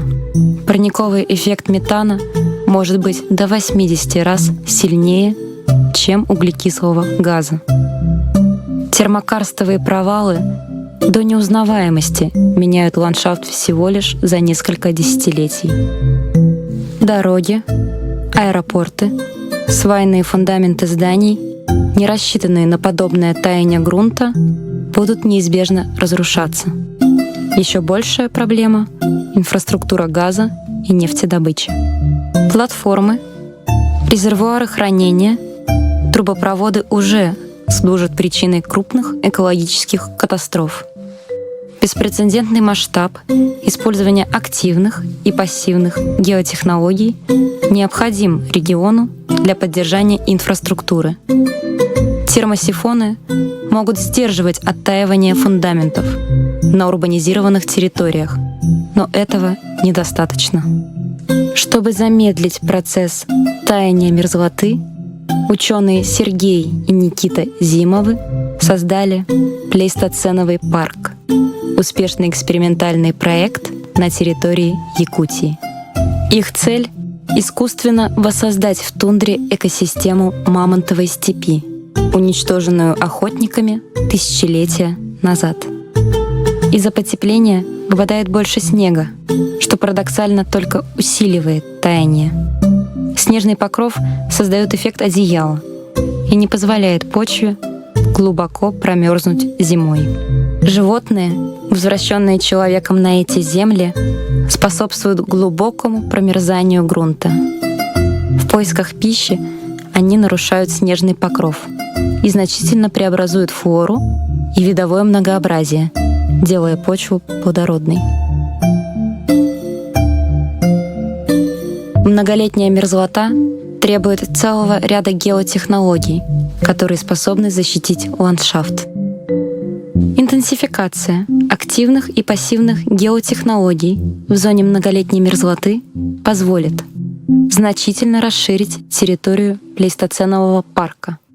Его геотехнология может быть спроецирована на неурбанизированную территорию со схожей экосистемой, предусмотреть вовлечение коренных народов в организацию парков с учетом соблюдения их прав по экологически устойчивому использованию территорий, повысить экологические нормативы для компаний и усилить контроль за их соблюдением, в особенности на пересечении с коридорами, стимулировать развитие экологических услуг по сжиганию или добыче метана на территориях Пинга, направленных на уменьшение выбросов парниковых газов.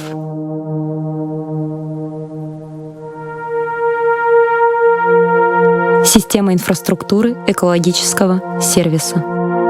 Экологическая инфраструктура для поддержания биосферы, состоящая из заповедных территорий, экологических коридоров и участков применения активных геотехнологий в зоне многолетней мерзлоты, должна функционировать и восприниматься как единая система для предоставления экологического сервиса. Внесение в российское законодательство понятия «система экологического сервиса» будет способствовать эффективному и управляемому развитию.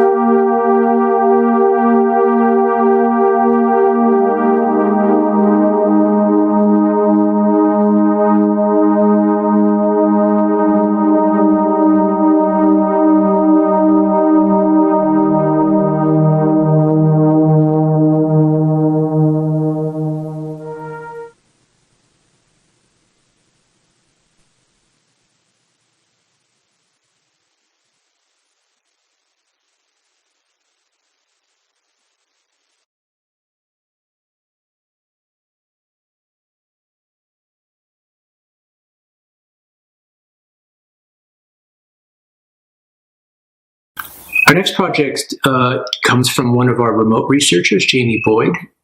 They've been working on what they call the macro engineering reader, which is a retelling and restaging of the discourses around what the expanded notion of geoengineering that we've been working with and astroengineering, and the role of fictive projection within both of these. As you'll see, the argument that is proposed is one that is explicitly critical of the necessity for science fiction. And the ways in which science fiction, as will be discussed, is symptomatic of an inability to integrate the imaginative potential of technologies, economic, engineering, social, political, and so forth, into actually existing infrastructure. It's a kind of deferral, if you like. This is linked with the the supposed super agency that is given to within science fiction in many cases to the technical capacity of alien civilizations. In essence, this instead of these stories of omnipotent civilizations capable of the construction of Dyson spheres and so forth, instead of seeing these as less the self-congratulatory fantasy of modernity getting high on its own supply, it's more a symptom of the failure of its capacity of this imagination to directly animate actual science, technology, and politics. The dream is repressed.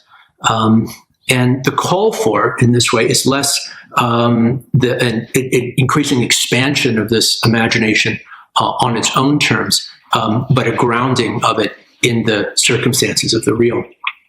So the old Marxian adage of the circumstances of make this advanced technologies possible, but also prevent them from reaching their full potential is a kind of key leverage point here as well. Also in perhaps versus her notions that these technologies represent a kind of Promethean quest that goes beyond the norm. It's really more a matter of making good on the existing potential that they present to us in this way. One of the other, I think, really important aspects of this project has to do with the way in which Jamie integrates multiple discursive traditions, from science to science fiction to literature to philosophy to humanities more generally, into a kind of integrated story, such that the distinction between these cultures, the differentiation between them, their lack of encounter, is seen as a kind of symptom within a symptom of this disengagement of the fictional from the real. So, as with all of the remote researcher project, this is really a presentation of a longer paper, which we will publish at Strelka in the coming days and weeks. And so, as you go through this, think of this as a kind of introduction to the longer read, which we'll make available soon. So, with that, let me introduce Jamie Boyd and the macro engineering reader. Hello, my name is James Boyd. I am an associate research fellow at the Terraforming Project at the Strelka Institute. I am also a futurist and a graduate student at the New School in New York City. My project is on the relationship between macro engineering, science fiction, and mathematical formalism, and the possibility of moving beyond literary fantasy towards rigorously designed, advanced architectures at astronomical scales. Thank you. The Macro Engineering Reader by James Boyd. The future begins as a calculation on the back of an envelope. Envelope xi sub n-1. When terraforming Mars, the melting of subsurface ice by an increase in surface temperature is constrained as follows. Tau is equivalent to d squared divided by k. For time tau, subsurface depth d, and thermal diffusivity k equal to 2.8 times 10 to the negative 7 meters squared per second. For a nanotube composed space elevator, the expected rate of destabilizing thermodynamic fluctuations is S equals k sub b times the natural logarithm of uppercase n factorial divided by uppercase n minus lowercase n factorial times uppercase n factorial for a structure with n atoms and lowercase n vacancies, where k sub b is Boltzmann's constant. The temperature of an aluminum film for a solar sail is constrained as follows. 1 divided by r squared times a divided by e times p sub theta divided by sigma, where r is the distance of the craft from the sun in astronomical units. A is the absorptivity, E is the emissivity, P sub theta is the solar constant at 1 astronomical unit, and sigma is the Stefan-Boltzmann constant. When engineering a Jupiter brain computer from a planet, the memory capacity is constrained as follows. I equals e divided by k sub b times t times the natural logarithm of 2 plus logarithm base 2 of the summation over I of e to the power of capital E sub I divided by k sub b times t. For temperature T and average energy E, given Boltzmann's constant, k sub b. 1. Obsolescing science fiction. Science fiction is a highly ambivalent methodology installed loosely at the extremity of human technological development. It is a placeholder for the institutional capacities of strategic foresight that humankind has failed to develop. A futurist humankind would institutionalize parallel, longitudinal, and interdependent R&D tracks, scheduled across timescales, widely variant in dilation. What we have instead is a marginal, renegade movement within the academy, one that upsets the divide between science and science fiction, threatening both. Science fiction is an informal marketplace in which propositional technologies are sold as pulp and bought because they may not be realized in any other way. At its best, science fiction extends systematic thought beyond synchronic trends in the methodologies of observational science. Science fiction can anticipate and spur technological development. To quote J.G. Ballard, "What the writers of modern science fiction invent today, you and I will do tomorrow." Hugo Gernsback's works foresaw many future communications technologies, and his writings were serialized in popular magazines, such that his advertisements for future technologies sat right beside advertisements for current ones. At its worst, however, science fiction is freelance rent-seeking from unrealized futures and provides an alibi for scientific stagnation. After all, science can always excuse its lethargy by dismissing wanting deliverables as mere science fiction. Nothing endangers this arrangement more than the innocence of feasibility studies for unrealized technologies. 2. The necessity of invention. The comforts afforded by contemporary technological progress cannot guarantee their own permanence. It is not only the case that humankind is imperiled by its own despoliation of the Earth. Over a sufficiently long time span, all fixed planetary habitation is fatal. As our sun exits the main sequence and becomes a red giant, earthly proximity thereto will become dangerous. Other risks include solar superflares, geomagnetic reversals, and gamma-ray bursts. Such realizations spurred a newfound serious interest in advanced off-planet engineering. Envelope psi sub n. When attempting to augment the orbital radius of the Earth via a two-body gravity assist from Jupiter, the impact parameter capital B sub e and turning angle lowercase a sub e are constrained as follows. Uppercase B sub e equals lowercase b sub e times the square root of 1 plus mu sub circle plus divided by lowercase b sub e times uppercase v sub e prime squared, and lowercase a sub e equals 2 times the inverse tangent of mu sub circle plus divided by lowercase b sub e times uppercase v sub e prime squared. For gravitation parameter mu sub circle plus, Earth distance lowercase b sub e, and encounter speed uppercase v sub e prime squared.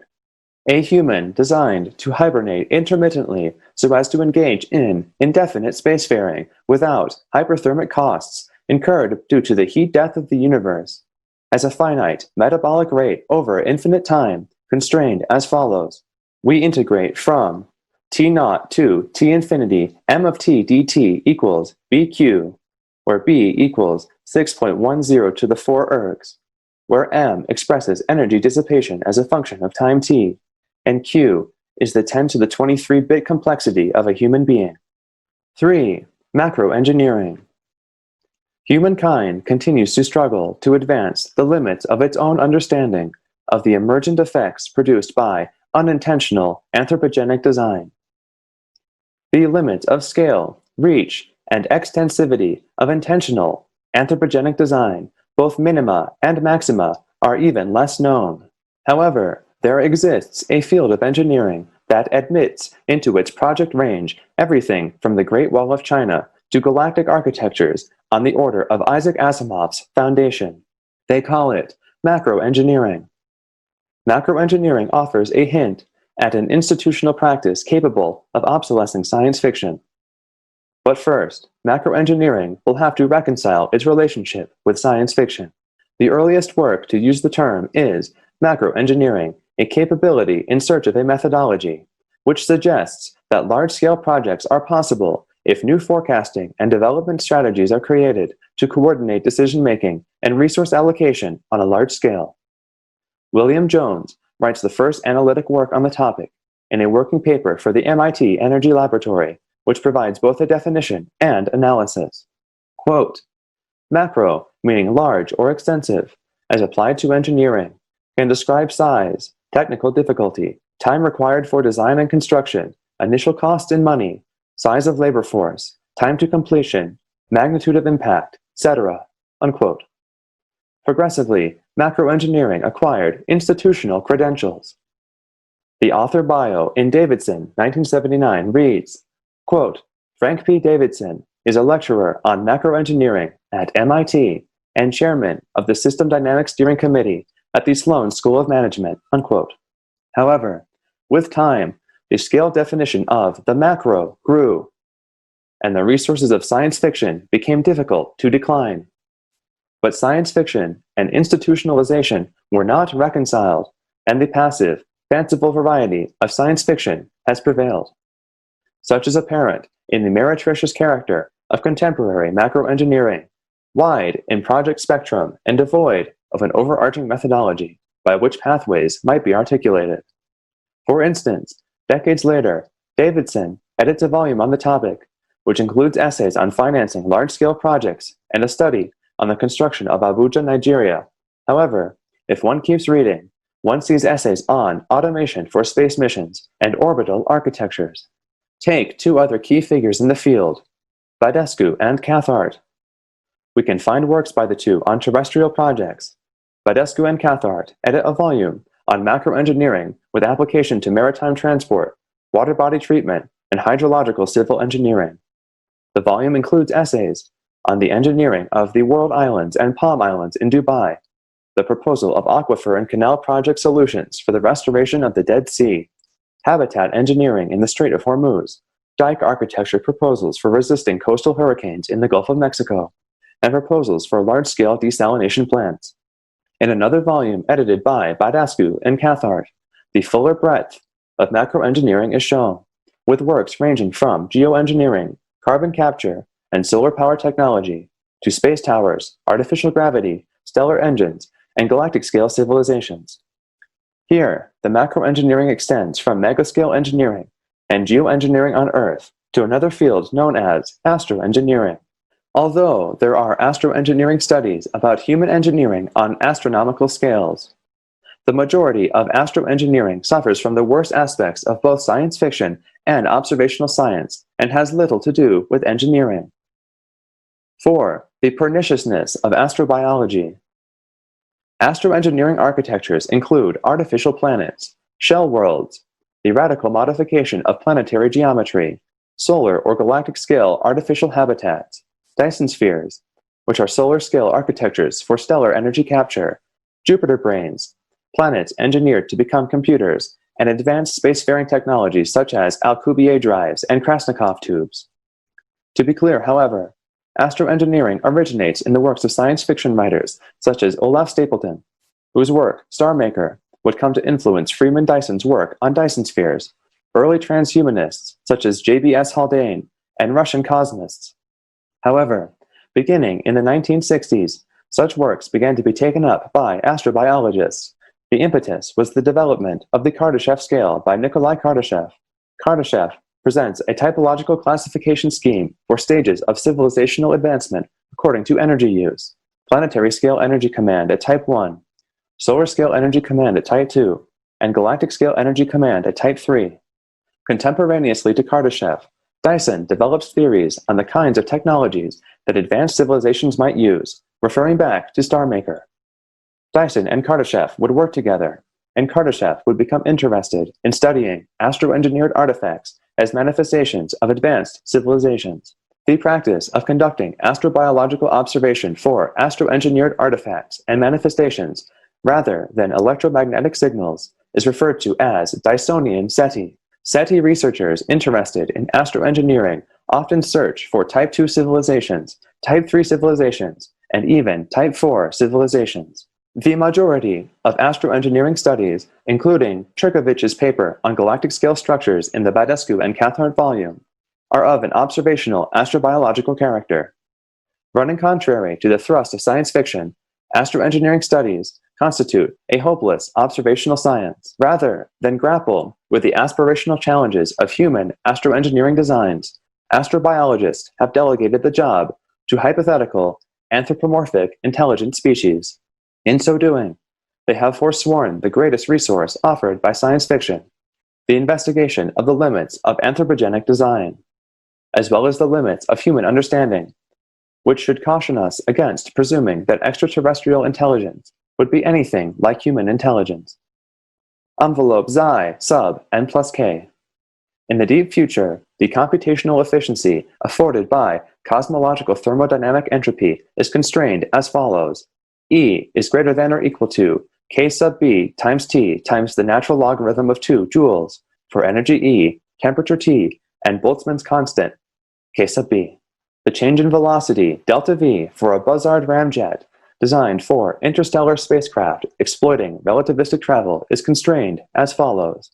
Delta v equals the hyperbolic tangent of I sub sp divided by c times the natural logarithm of m naught divided by m sub 1, where c is the speed of light. I sub sp divided by c equals the square root of 2 eta minus eta squared is the energy yield for eta fuel. M naught is the ex ante spacecraft mass, and m sub 1 is the ex post mass. 5. Towards institutionalization. Certain practitioners within engineering have motioned towards the development of methodologies capable of both satisfying the role of science fiction and introducing methodological rigor amenable to institutional regularization. The most promising is exploratory engineering, the technique of deriving constraints and affordances for conceptual technologies from first principles towards the demarcation of R&D pathways. It is a powerful gesture to progressively chip away impossibilities until the bounded region of feasibilities become demarcated. I care not about your love letters to the stars.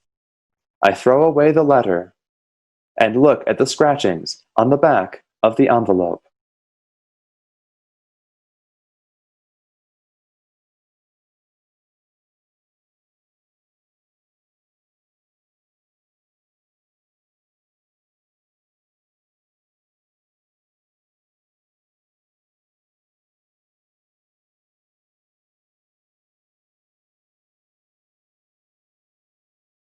So finally, we come to Cassandra, a project that deals directly with the problem of the future and futurity in the way in which we attempt to conceptualize and model that futurity as a technology for making good on our relationship with it.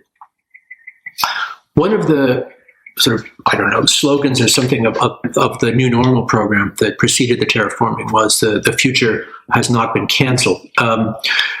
It was really just meant to sort of imply, to say simply that kind of self-validating, self-perpetuating collapse scenarios do not a plan make. It also meant to call on the history of kind of waiting, the history and waiting of Russian utopian thought, science fiction, and futurism as inheritances to reclaim. However, in the early 20th century, when these were first composed, the future, quote unquote, was thought of as something to be achieved. Today, the future, however, is not just something to be achieved, but something to be prevented. Speculative thought is mobilized to this task of preventing the future so that another one might, with luck, come to pass instead. Achieved because prevented. The history of the future, history of futurism, or in this more recent history of the future, is part of what this project seeks to investigate and rehearse and indeed steer. One way to think about this is the shift in, again, mid-20th century between the idea of the future as a kind of teleological and deterministic direction. That if we could know either that the future was foretold in eschatology, and the job of futurism was simply to detect the signals of its imminence, or future could be determined literally deterministically. If we could gather enough information and data about the present moment, it could be deduced accordingly. This gave way to an understanding of future not as a kind of singular direct outcome, but as one that was much more contingent on multiple variables and initial state conditions that arrived, and sort of that with it came some of the techniques of, for example, scenario planning, by which critical variables are matrixed against each other. And the future is understood not as the one thing that is going to happen, but rather as a multiple possible futures, each of which could happen and each of which deserves to be entertained in its own regard. And this forking and proliferation of our understanding of the future suggests, in a certain sense, that we have less agency in the construction of it because it seems less deterministic. On the other hand, it suggests we actually have more agency in it because the composability and steerage of each of these critical variables is understood to be available in this way. Now, linking this to the problematics of the terraforming and planetarity more specifically, this group is looking at the ways in which scenario planning, as I've just described, has been part of the IPCC analysis of the implications of the climate change that we are in the midst of, and a rather direct critique of the ways in which those scenarios are composed, the relationship between quantitative and qualitative information, the kind of monologic structure of the discourses that are allowed to interpret and represent information to constitute those forms of the future. And so the project it is suggestive of alternatives to this model. Climate change, of course, is as we've discussed in relationship to some of the other projects, is itself a concept that is wrapped up with the modeling of the past and present, and the ways in which the future might be constituted based on this information. And so it itself is bound up with this. And because it's bound up with it in this way, the role of simulation, to simulate the past, to simulate the present, and indeed to simulate the future, takes on a special importance. And for Cassandra, the role of simulation, which they identify as a kind of recursive simulation, not only comes to draw a picture of the future, but indeed to determine what that future might be according to the logics of that simulation. For them, this implies moments of artificial agency within it. That said, the name Cassandra, as they will take pains to make clear, is not just about prediction. Cassandra was not a futurist in the sense that we may think about it. Her gift was not of divination to predict, but of sensitivity, to be able to read and interpret the weak signals of the moment, to understand their implications. And indeed, that's what this project does quite well. It's proposed as a book. The texts that they have composed as three authors working together are quite substantial, much more than that could be presented within 20 minutes. And so consider this project as an introduction to that much longer book project, which we're all looking forward to its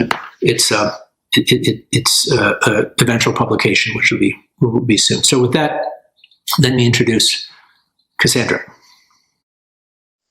Hi, hello everyone. My name is Anastasia. I do architectural history and preservation, and I'm joining you today from the Russian South. Hello everyone. My name is Laura.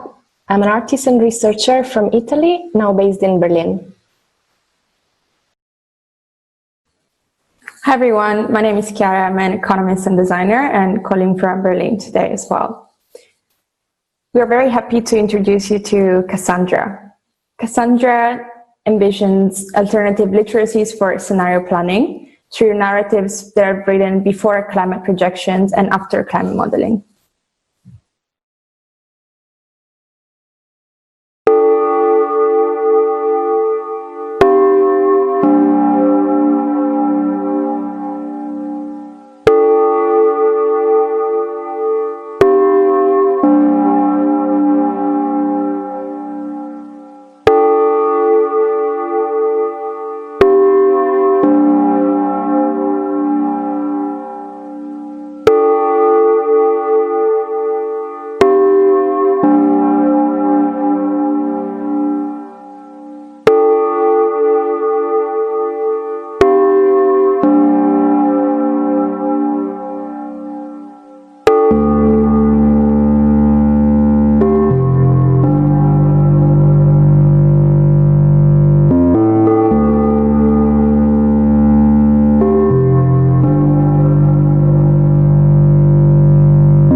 The stories that we tell about the future habitability of Earth are continuously informing humanity's chances of survival.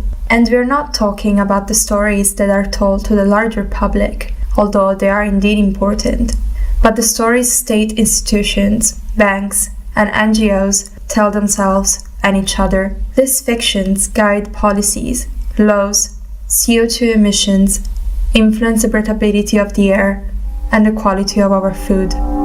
The stories are crafted here in the boardroom.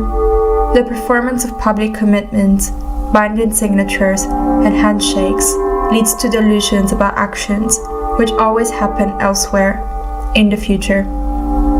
In the climate science field, the Intergovernmental Panel on Climate Change has crafted 5 narratives to predict how socioeconomic parameters will guide the concentration of greenhouse gases in the atmosphere. They're called shared socioeconomic pathways and map 5 different roads, forking into different scenarios with divergent consequences unfolding through the upcoming 80 years.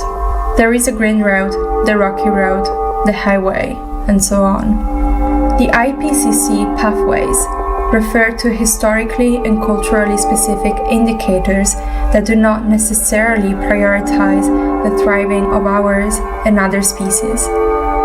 For instance, level of equality, education, and health are measured by their link to the GDP, a mere representation of wealth that is inadequate in addressing the existential threat climate collapse faces us with.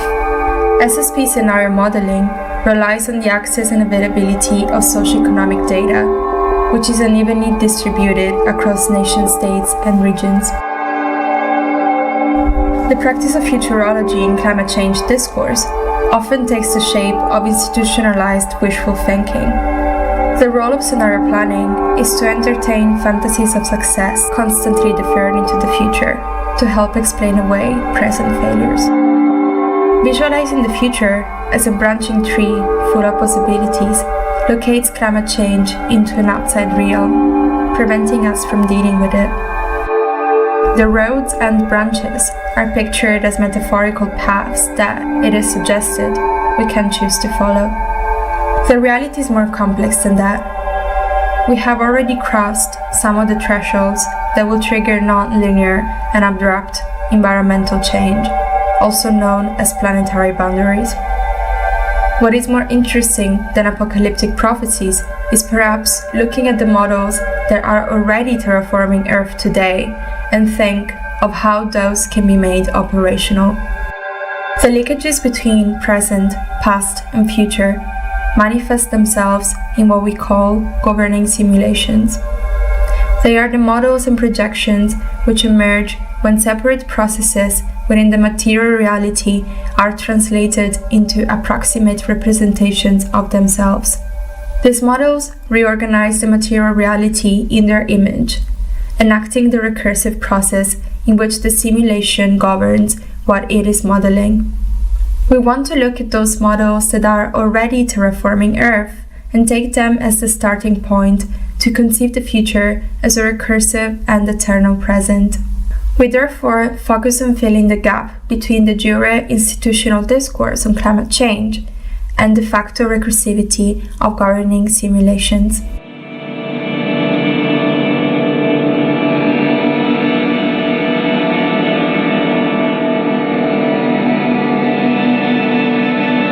On the 20th of April of 2020, the price of oil went negative for the first time in history. The oil market runs on futures contracts, which are the forward price of oil, or the expectation that oil will be at a certain price on a given date in the future. In April 2020, the expectation of the value of the commodity going forward was set to be below zero.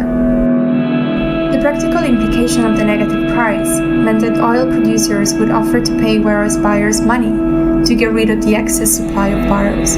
At the center of it was Cushing, Oklahoma, the designated storage site for futures, where the barrels of oil tied to the futures contracts are physically delivered. The site is comprised of cylinder reservoirs with floating roofs, arranged in orderly grids. The circular topology for storing of oil was invented by a Russian engineer, Vladimir Zhukov, in Azerbaijan in 1878, 30 years after the world's first commercial oil well was drilled there.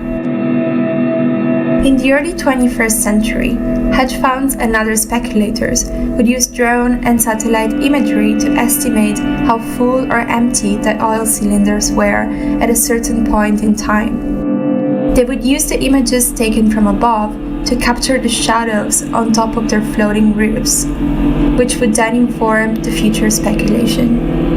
And so, when the storage was full, the prices would drop. This particular incident reveals how the recursive nature of the process is, in fact, premised on the different qualities of light. How the drone and satellite sensors that gather data through an exchange of electromagnetic frequencies are here used to register the optical phenomena of light and shadow on top of their oil tanks. They infer the capacity of cylinders, which store the products of decay from the organisms that, themselves, came to life because of photosynthesis millions of years ago.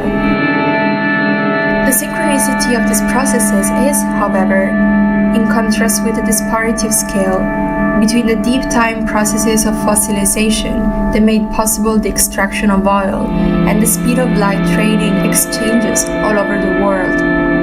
In April, this disparity manifested itself clearly.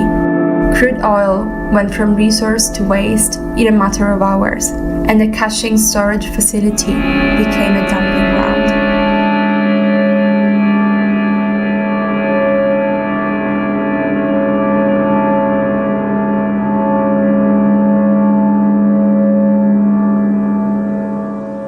A study from 2013 describes how the scanning of the surface of the Black Sea with remote sensing technologies revealed a disproportionate amount of oil spills of shipping origins within the Russian sector of the sea and on its borders.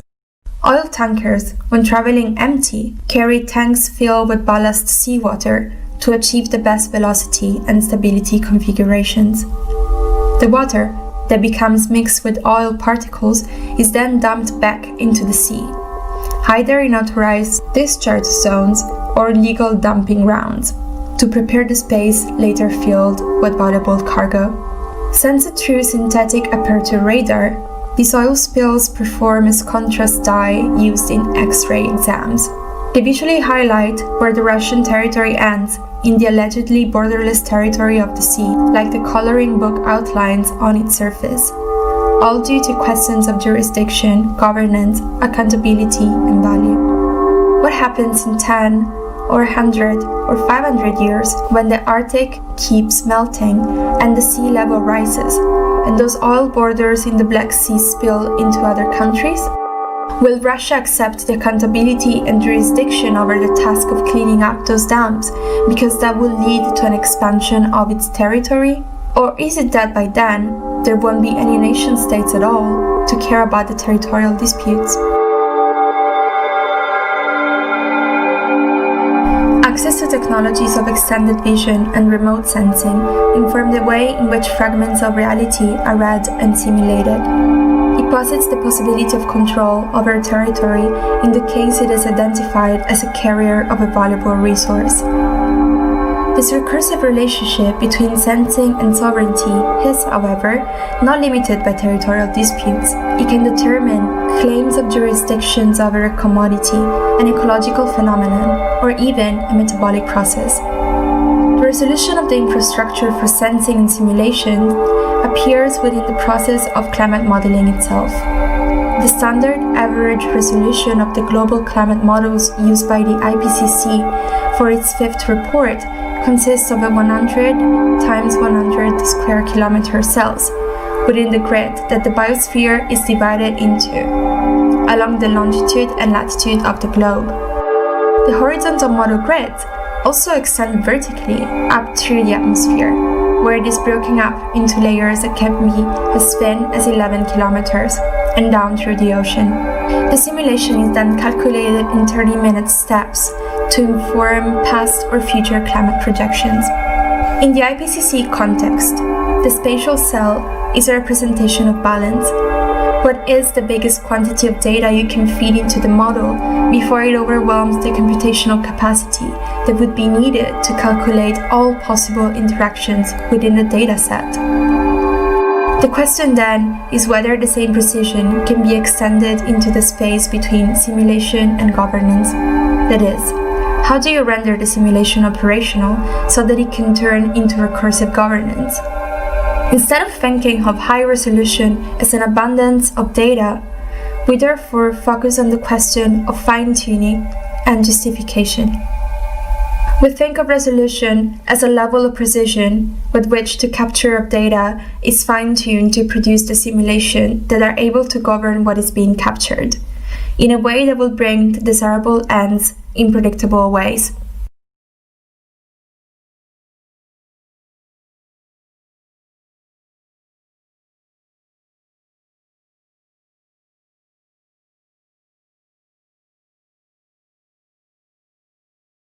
Cassandra saw a business opportunity in the growing field of nowcasting, data analytics, and increasingly complex sensing technologies. From Nader's usage of hot air balloons to create aerial photos of Paris, to Arthur Batut's experiments with kites, to the modifications made to Sputnik 1, enabling it to track cloud patterns, Cassandra carried the legacy of remote sensing onward with acute awareness of the scope of its applications.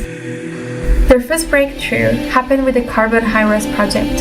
Having invested billions of dollars, Cassandra created the physical infrastructure, connecting technologies of carbon sensing with the private and public companies who were smart enough to see a market opportunity in carbon storage. The Carbon High-Res project was launched in the spring of 2030 and became a milestone in the ongoing efforts to terraform Earth. The surface of the planet was mapped and captured at high resolution.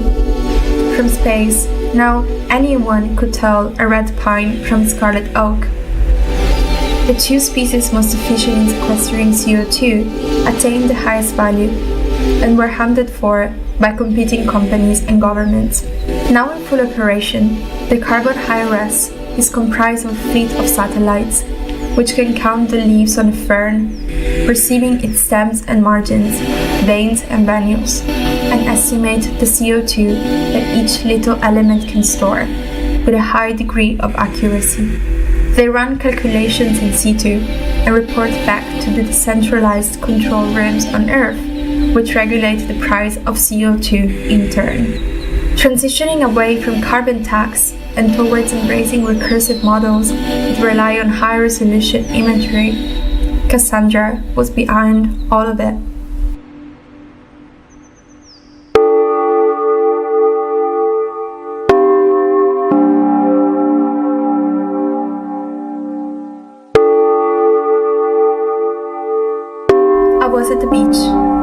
water was motionless. There was no wind. There was probably no air, no oxygen. I did not need to breathe. I could feel a big wave approaching. I could picture a ball of water in front of me. I felt powerless. I was just one step ahead of the rest of the people on the beach to notice it, but not so ahead as to be able to save any lives by warning them. I was in the state of anticipation that is not timely enough to make a difference for the world. Yet, I could feel the unease, the anxiety, not being able to point my finger at what that actually was.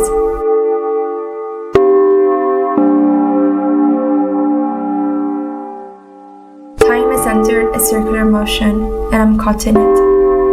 Before, I would stand at one point, my feet resting on a linear timeline, in the dark, in a dark, not quite black, but certainly light-absorbing landscape. The past before me, the future after me. But that is not how I actually was, even though it might have felt like that. That was then. This is now.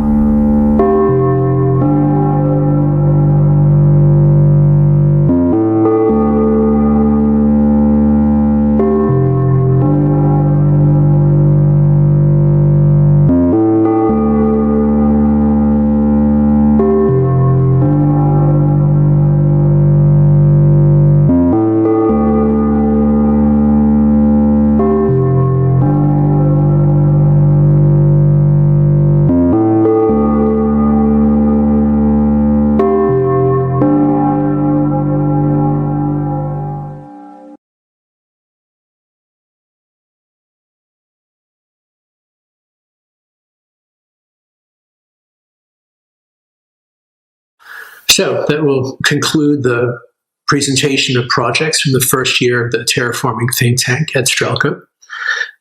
Thank you very much to the researchers who have, through their tenacity and commitment, have created an extraordinary body of work as part of this collaboration. Thank you as well to the Strelka team and staff, without whom any of this, none of this would be possible. I think we have created, in my mind, an extraordinary body of work in a short period of time, one that will stimulate several, it already has, stimulate several interesting discussions over the months to come. I think it's an excellent foundation for the work that will develop over the next couple of years. I'd like to conclude with a couple closing remarks on the program and indeed where we see it heading in the future, over the next couple of years at least. To my mind, the terraforming is probably a more difficult and for that reason more important research program than the new normal was. I certainly think more is at stake.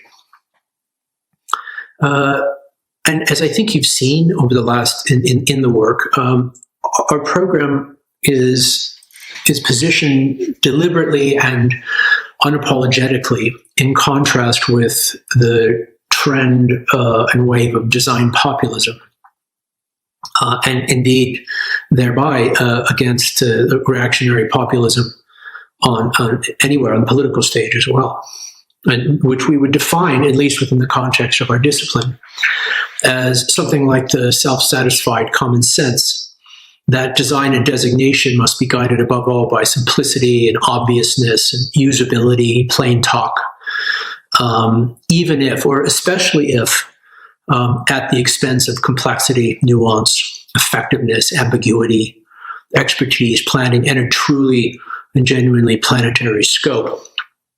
That is, as I argue, a kind of local variant of the same crisis of decision and authority that clears the ground for demagoguery anywhere.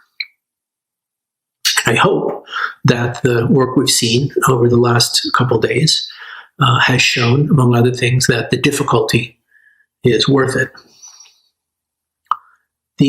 Looking forward, the program is and remains one of speculative urban futures, but is so because each of those terms is undecided and therefore alive.